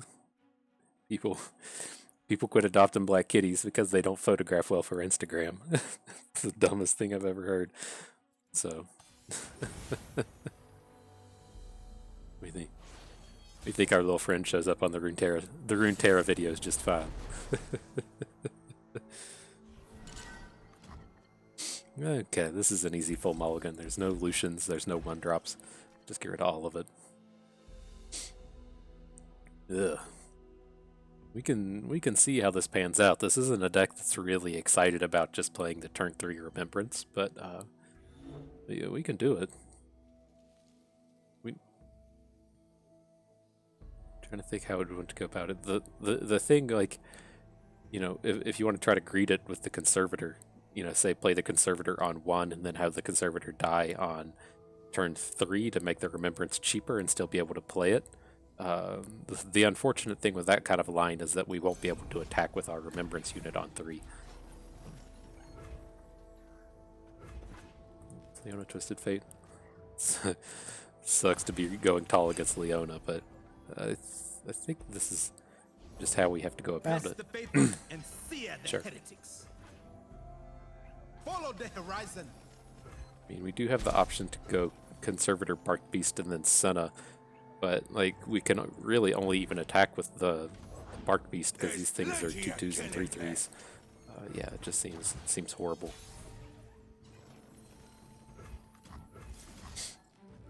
We'll just go to the big boy plan. Okay, be a pretty reasonable unit for this board. Marines, to me! Crash on in. Charge! I don't think so. Sure. Ow! I had to stop and make sure he wasn't playing Noxus and just be like, did we really just get guillotined? Really? No, this is okay. I think we can start doing some work here. The dawn has arrived. That was one of my worries about going tall, but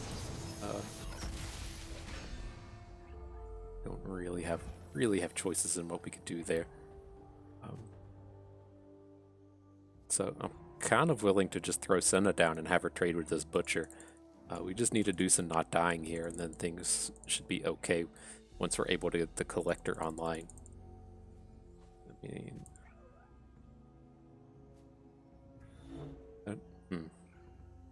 awkward. I want to get the Caretaker and the Collector down at the same time.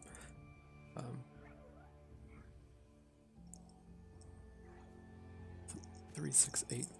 I think we can just eat this. Confine and contain. Devotion to battle. Like next turn, we can Caretaker with like 1. I think this is okay to just take.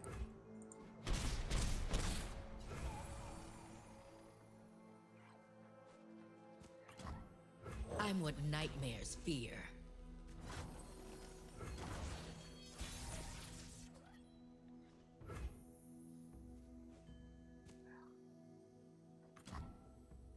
So do we want to take this route where we play Bark Beast, we play Caretaker? It just sucks not being able to knock out any of these units. I think we just want to get the Collector online. There's a good chance that he has something to prevent us from attacking, but I think this is how we should be going about it. I'm not quite willing to just throw Senna in front of Leona with this kind of like 2-turn gotcha kind of play. I think we can just attack with this. Don't think he can lethal us next turn once we have a Collector on board. You poor thing. Interesting decision.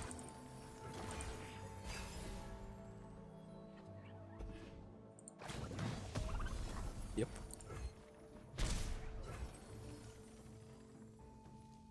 Do we want to get the Crocolith going? Kinda do. Our board is not ideal for pulling this off.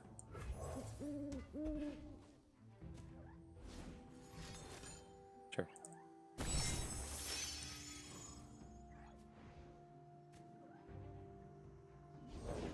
You got it. thing and this thing. Back with Amy.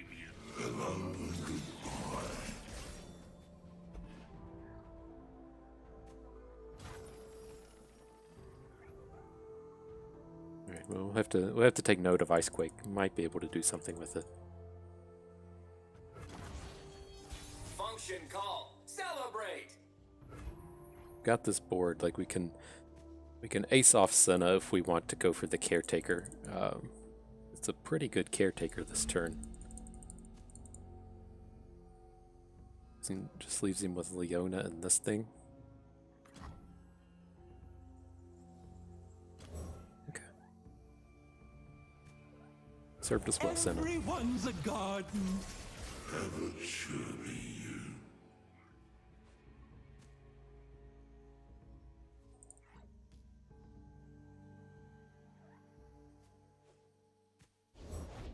We playing bilge rules, son? Yeah, I don't think we'll need to be ice quaking here, but it's certainly an option. And then the big thing with ice quake is it should leave our Crocolith and our Collector alive. Could look particularly good if he starts blocking with Leona and the Wave Rider. My saplings. It's okay. And then we're back to being reasonably healthy now. This Collector just put in the work. Still haven't seen a sunburst from this guy, but I assume if he had it, he would have snapped it off. Sure. Got like an actual million for one for this Vanguard Cavalry. That was a very good remembrance. Today we turn the tide of war.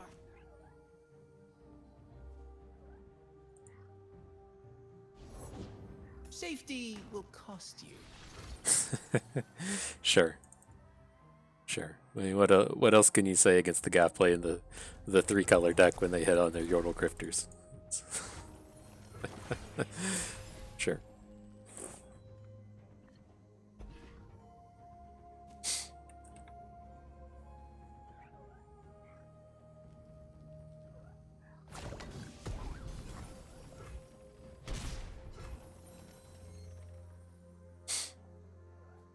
We ever just send it back here? I don't think so. Let's get this guy on board. We can just get a big proper attack in. I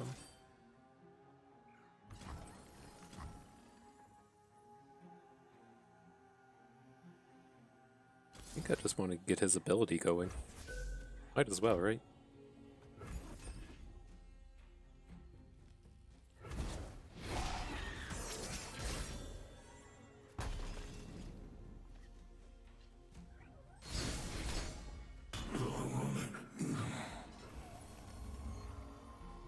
Purify was big, and then I mean he's gonna have a unit next turn, but we are repping lethal in the odd event that he doesn't have one. Do we even care? Like, do we even want to just be adding Chronicler of Ruin? Or I mean adding Blighted Caretaker? These hooks aren't good. I think we just want to draw cards. Oh, wrong one. Wrong one, friend.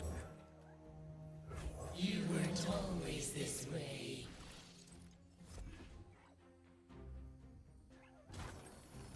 Okay.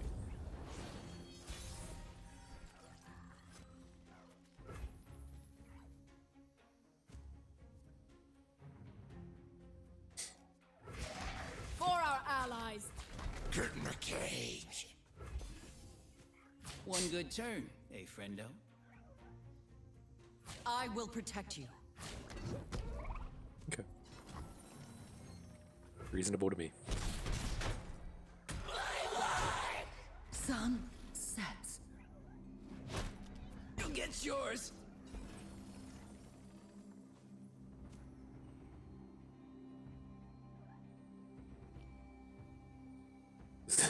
Gotta check it out. I was like, does this thing go face? Okay. There we go.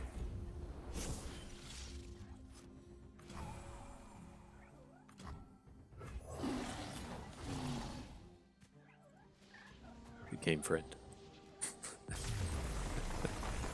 That's what you get. You shouldn't have used all your luck on that nab. Oh shit. Look at that, boys, and we're getting diamond chests up in here now. I've been playing constructed, so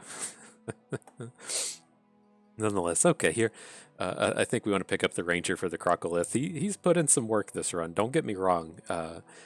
It's just, it's so easy for this thing to run into, like Vengeance or Will of Ionia, or like even Detain. Like any of the big removal spells, if they pop a Crocolith, you just get sent so far behind.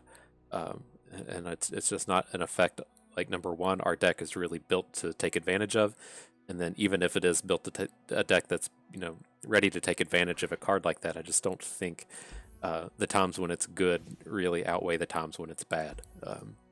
You know, like these games we lost at the very beginning were these games where it was like, hey, look, we drew 2 Ravenous Butchers. You know, like we just have actual 2 less cards than our opponent. And you run into a lot of those situations with the Crocolith. And so, I mean, it is nice when you get to, you know, atrocity your opponent for 7 for the kill, or you can get some big back and forth attacks in with it. But in general, it's you know, like super polarized, and I don't like that. I don't think the times when it's good outweigh the times when it's bad. So again, this is just like the previous hand. Not enough early game stuff in it. And some curve. This Twisted Fate Fiora.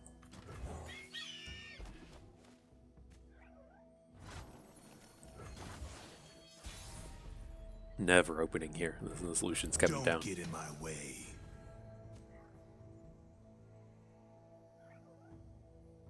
Some of these hands, if he's not able to interact with our Lucian, there's a good chance that he just kills. I'll burn for what I've done.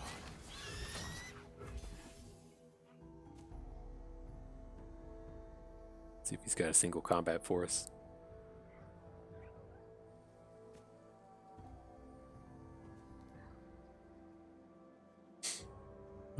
Not the end of the world if he does. I mean, starting at the game with a 2-for-1 and then your opponent not having board, it's fun. Sure.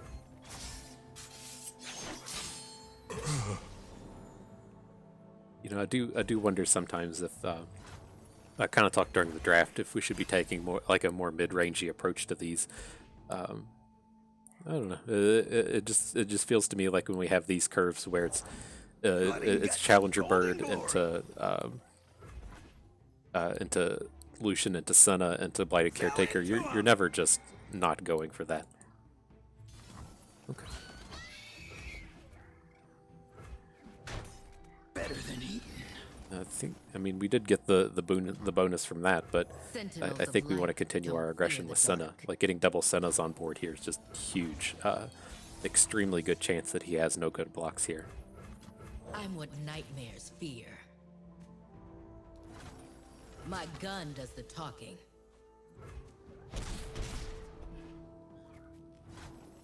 Guns are talking for big booms there. So, wow, he just doesn't have a unit? Wow, friend, that feels harsh. We didn't pick anything particularly good up, but I mean, we're certainly content to add. Okay, that's fine. Let's just get this out of here.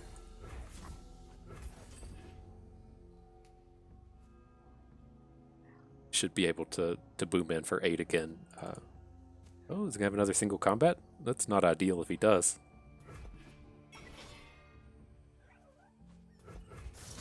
Okay, cool. There's another huge open here. Then we should hopefully be able to leverage this Caretaker Purity and peace. into just getting through for this final 4 damage.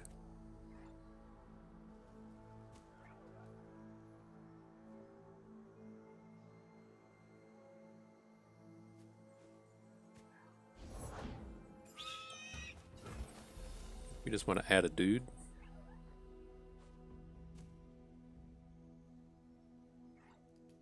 It's so easy for him to just pass here, but it's so good if we get a vengeance. Get to vengeance something. Yeah. So I mean, we're gonna lose our good Senna, and he's gonna get that unit back. But I want to be able to add these units to the board next turn. Our strategy here is just going wide now, and so like his play kind of has to be the hook in to Senna and not getting to attack with his heavy infantry.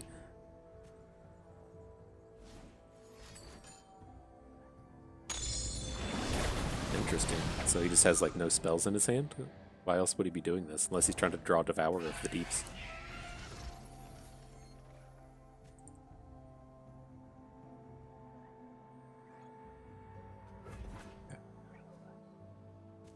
I want to let him get all these hooks, and then I want to play Redeemer and then Chronicler it.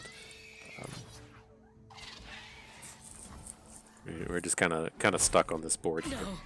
No. Lucian!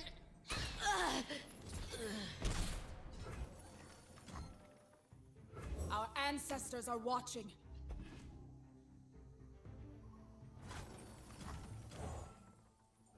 No place for the kind anymore. Yeah, Doom Beast is a interesting choice here. I think we're going to be good to just go wider than him, right? Unless he's just like picked up a unit like just now. It seems like, you know, he might be able to go like 4/4, which is awkward. But there's a good chance that he just say like plays a 5-drop here, and then if that's his play for the turn, then we're pretty good to take this over.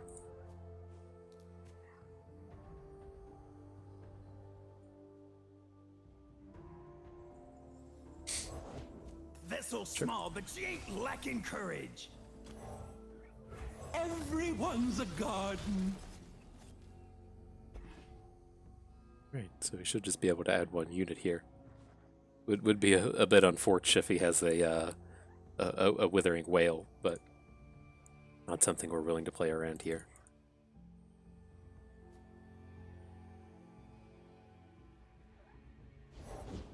We'll see who feasts tonight. That's pretty similar to a Withering Whale. It's okay. And I'm going to hook his small units. No, you're just... I was thinking that we just had to play this after combat, but no, we can just do this right now. This should wrap it up. Don't need to be cutesy with what's happening here. We can hook our 2 kills. He can block our 2 biggest ones, and then he's still taking 5 damage.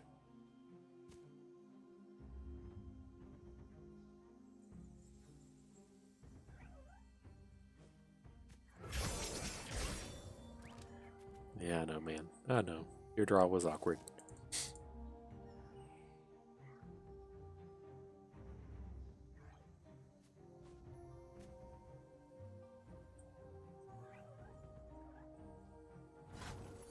The grove follows.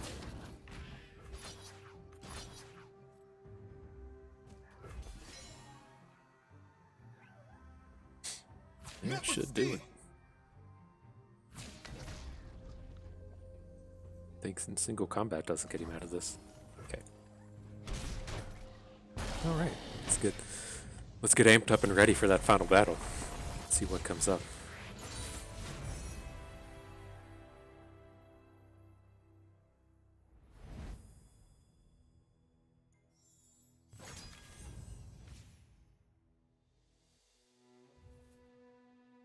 Alright, the big 5 trades. Don't need any more Blighted Caretakers. I'm pretty happy to get this Curse Keeper out of here. This is what we likely want to do. I'd be interested in a single combat, but I think getting the Cursed Keeper out of our deck is more important than picking up the single combat. We do have a little bit of removal. We have 1 Black Spear. We have 1 Vengeance, 1 Detain. So we're not at 0. So let's just get rid of this Cursed Keeper. Okay. I think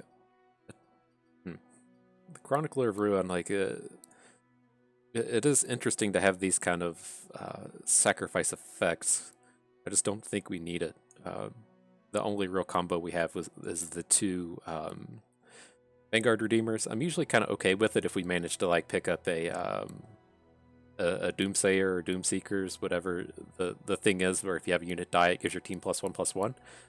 But without that, like, I'm not like super interested in this. We don't have any like last breaths to take advantage of it with. We just have the 1 Rekindler. We have oh man, am I going to convince myself here? We've got 2 Redeemers, 1 Ranger, which is hard to pull it off on, and 1 Rekindler. I think I'd rather just have a Ranger. Let's pick that up. I want to hang on to our little bit of card advantage here.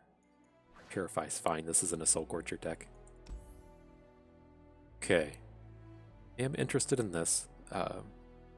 The Radiant's fine. The Undying doesn't really do anything in our deck. The Lancer is some interaction, but I'm not trading out a 1-drop here, and the Brood Awakening is just not what we're looking for. So let's do actually pick up this Radiant. Okay, don't want Ladros, don't want 2 Atrocities. Riposte is kind of interesting. How many of these, we have this mountain of 3-drops, but how many of them are actually units is what matters here. 4 of them are Blighted Caretaker. Yeah, we need to, like, the Caretaker doesn't exactly count as a 3-drop. The Doom Boost, like, none of these count except Senna. And so I want to hang on to these 3s. There are games where we just have to run this out. And I don't think picking up Riposte is super important here. It is nice to be able to protect your Lucians and get in some big plays with him, but I think just having a good curve is a little bit more important than getting cute with Riposte at this stage. Maokai, interesting. Let's see. Again, we're not trading out our 1s. I want to keep our 1 Atrocity. Maokai. They do pretty similar things. You know, they come down, give you some interaction. I'm usually a pretty big fan of Maokai in these decks. Quite willing to make that swap. Get such big combats with Nocturne. Like, I think I want to hang on to Nocturne. It might just be a function of the matches that we've played, but we haven't had any trouble keeping board on our opponents. And I think Nocturne just plays a little bit better in that sense. So, let's see, I could see an argument either way for that one.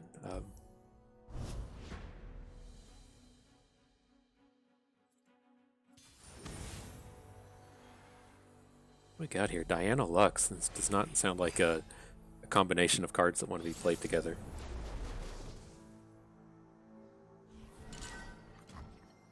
I would say that there is a humongous probability that this is just a Lux deck that has a couple of Diana cards in it.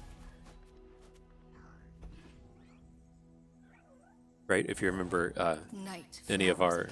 Maybe it's the other way. That would surprise me even more. But if you're familiar with our runs here recently, like, you know, one of the basically the main thing Diana has going for it is her 1, 2, and 3 drops. It's basically 1, 2, and 3 drops in a combat trick, and that's the entirety of the playable cards out of the Diana pool until you get to the epics. Sure. You want to trade Goat for our dog? We'll be okay with it. Yeah, this has to be a Diana deck with Lux in it as opposed to the other way around. Sure.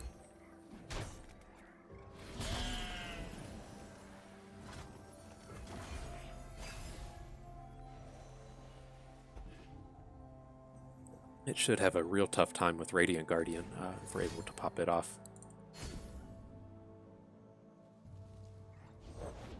Darkness hides my path. For truth. And I think we don't need to add the Redeemer just yet. This is kind of an awkward board that we've got ourselves into here.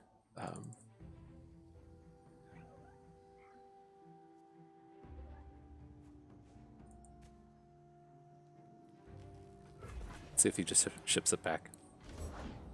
Slow down, will you?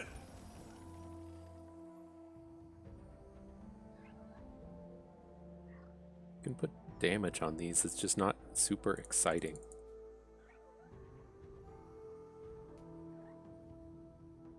Real awkward draws.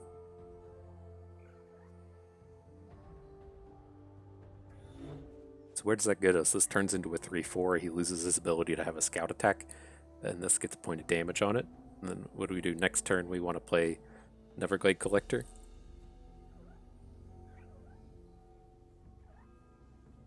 Not real excited about any of this. I think what we want to do... Okay, I've changed my mind on how this is going to pan out. I think we do want to add Redeemer just to get something on board. We're not going to attack. And then next turn, assuming he scout attacks with this, we'll put Yeti Yearling in front of it and then just play Radiant. And he should have a pretty tough time dealing with our Radiant.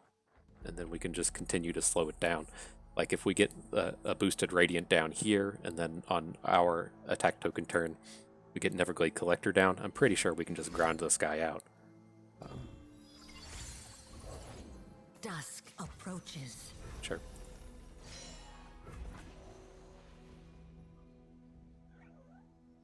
Night descends. Face your heretic. Okay, and let's just get this off You board. would test my steel? I think 6 out of 12. Get a Radiant. Next turn, play Collector. Okay, I can be okay with this. I fight for the fallen. My sword is yours to command.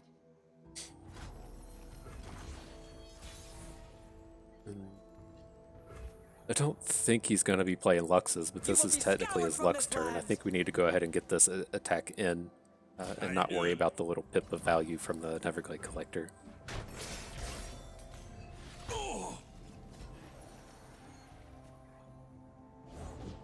The sun is shining. We should too. Man. I wonder if he's just playing like all of the Diana cards and then 3 Luxes. That would be interesting. Curious at what spells he's going to be trying to drop on us here. This is going to be like if he just has like a back-to-back, or if he has, you know, there's a handful of cards that he should be able to pop off here.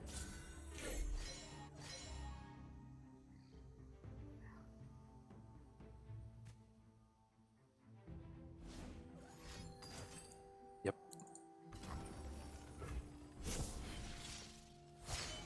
I've been hiding my light too long.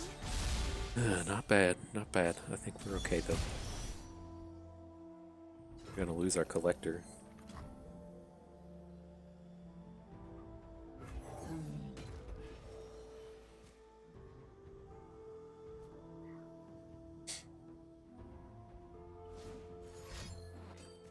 Oh, interesting. He goes for the Radiant. Okay. We'll take the Overwhelm here. It's okay. No more holding back.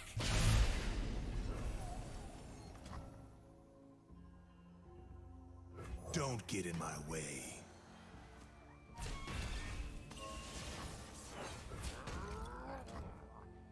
Okay.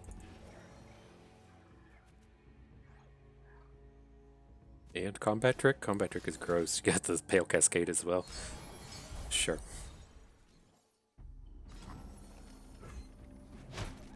Looking grim.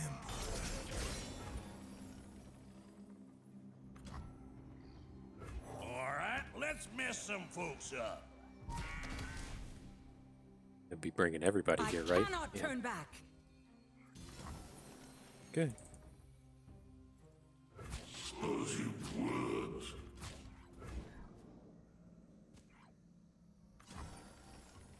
We can get our Lucian to flip, but he's not going to get anything too interesting out of this.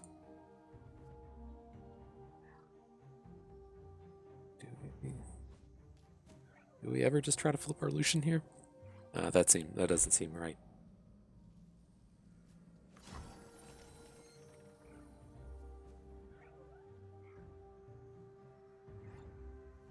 If we give up Collector, we're gonna get too much value out of this Collector to do that. No! The only thing that leaves that is unfortunate about this is his Lux has 3 attack, and we can't pull it down with a Caretaker token.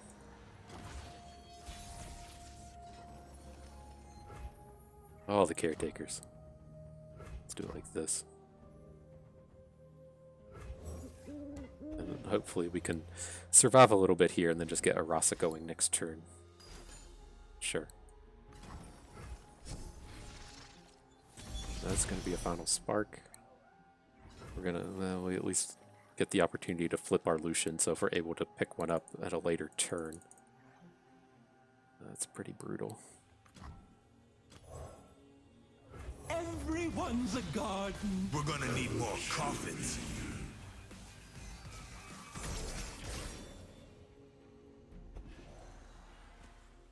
Pretty brutal, not gonna lie. He'll have to decide if he either wants to let our Lucian live or let our Collector live. And then we'll get a bit of extra time out of these. Okay. A beacon through the dark! Sinner. But we can buy some reasonable time here.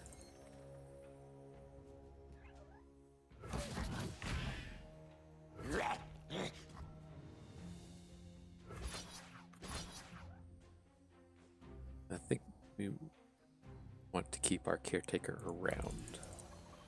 Okay, not ideal, but we're not out of it. Sure.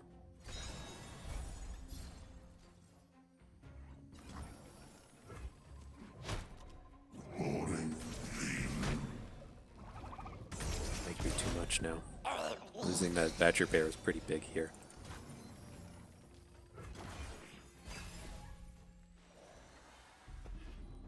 Had to check. It's like, are we there? Are we there? No, we got a little bit of work to do. Forgive me. Okay, this shouldn't be lethal at least. I'd love to kill 2 of these units and then just spike the rest of his board with Rasa. I don't think we're quite going to be able to pull these things off. But this shuts down a big portion of his attack. Try Rasa next turn, I guess. They tried to blind me with resplendence, but they could not break me. Yeah, there's not really anything we can do about this. Dusk approaches. Right, we can add a blighted caretaker, but then we're just gonna get 1 more attack out of it. No, I think this is kind of what we're stuck doing. Can't imagine he messes this up, but we need to get in for 1 more tick and then see what we can do with Rasa. No more lies. I will be heard. Damn.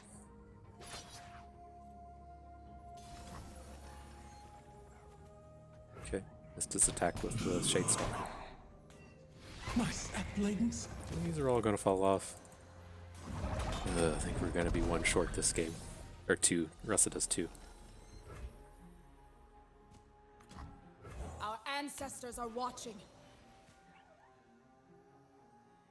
I'd love this to be a world where we don't actually have to play the Redeemer. How much are we looking at here? 12, 17?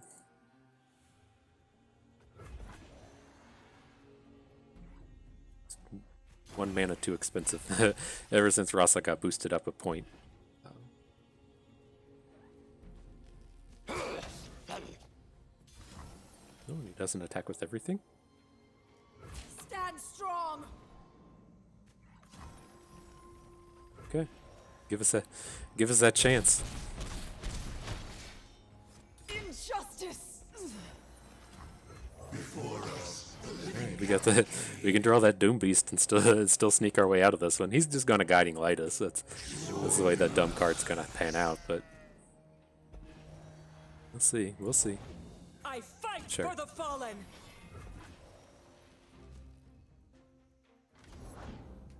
Yep. Doesn't matter, dude. Just let us draw our cards. Yeah. We got 1 card to pick up here. Someday we will be one.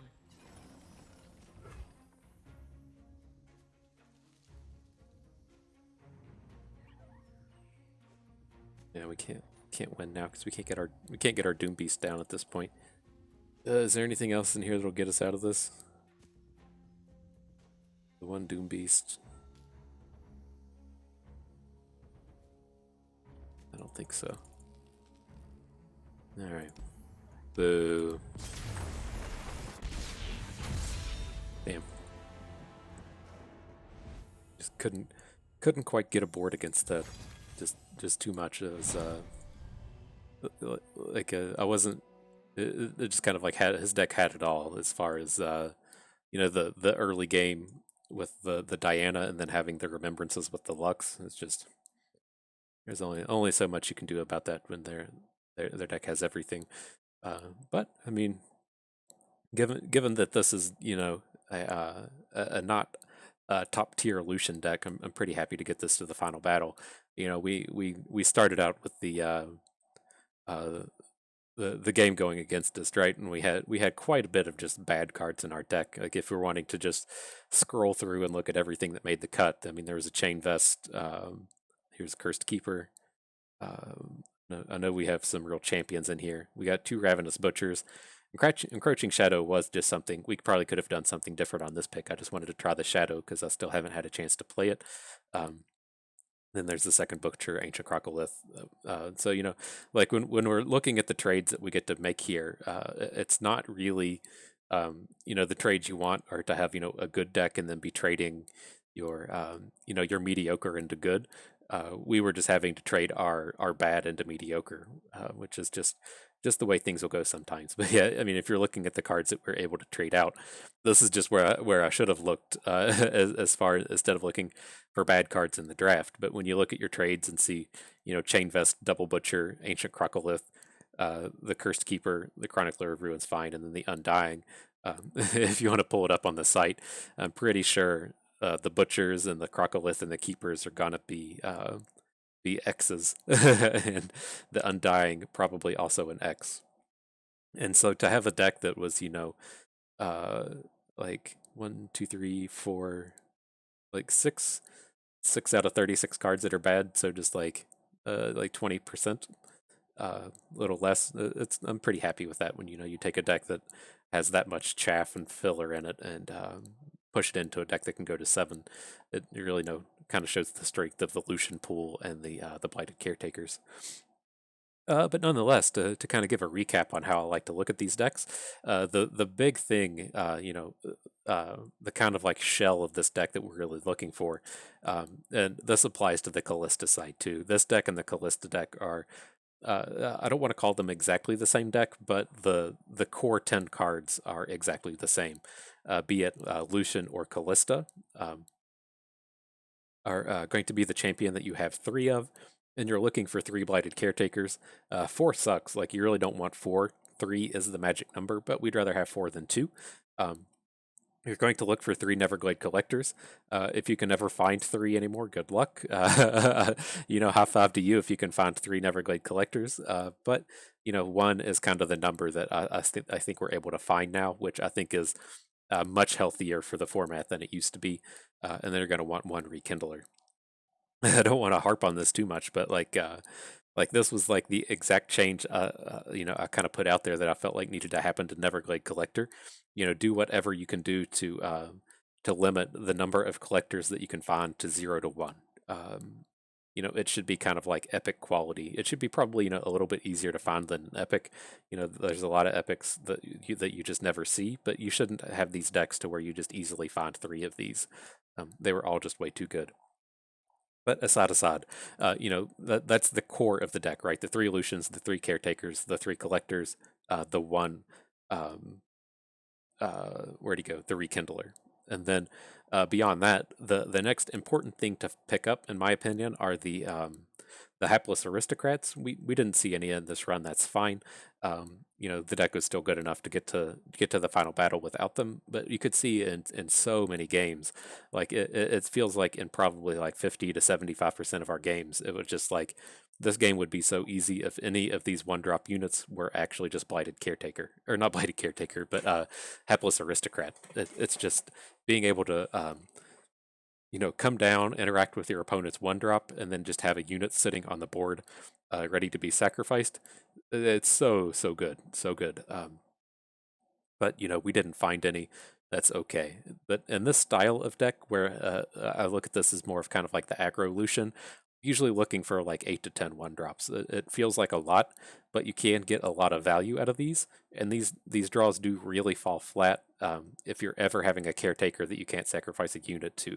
And so I do look for 8 to 10 1-drops. I think we ended up with 7 here. 2, 3, 4, 7. So it'd been cool if we could have picked up 1 or 2 more. But that is kind of like the tier 2 of things I look at this deck. Tier 1, you're going to search for those 10 cards. Tier 2 is going to have your 8 to 10 1-drops. You really want your 1-drops to be Hapless Aristocrats. If you can't find them, it's okay. But that's the one that you're looking for. And then, pushing on from there, kind of like the tier 3 of things, is just the standard things that I talk about in these runs, right? You don't want cards that cost more than 4 unless they are removal spells like our Detain, our Atrocity to a Degree, or Vengeance. You want epics. That's how we end up with Rasa. Neverglade Collector might as well be an epic now. And then, you might end up with 1 or 2 more cards in here, which is completely fine. But in general, you just want your cards costing more than 4 to be removal spells and epics, or things that can just close out the game. That's typically where Atrocity fits in. That's where we find things like Savage Reckoner, just whatever giant dude or spell that can just kill your opponent. Otherwise, just mind your curve in there. Try to pick up a bit of utility. Looking at these pulls from the start, we knew that the only removal we were going to run across was maybe Black Spear, maybe single combat. So it is a little bit more important to pick up in these kind of decks. But yeah, that's kind of it. It's just once you get your core, that tier 1 core, you get your 1-drops. The rest of it we don't really care about as long as you don't murder your curve, and it should be pretty good to get you up into the final battle range. But yeah, that's going to do it for this run. I can run back here. There's no rewards for this one. We're sorry team. There's just no rewards this time. That's going to do it for us. I hope you guys enjoyed the run and learned a little something along the way. This is Free to Play Bust, and we thank you for being here.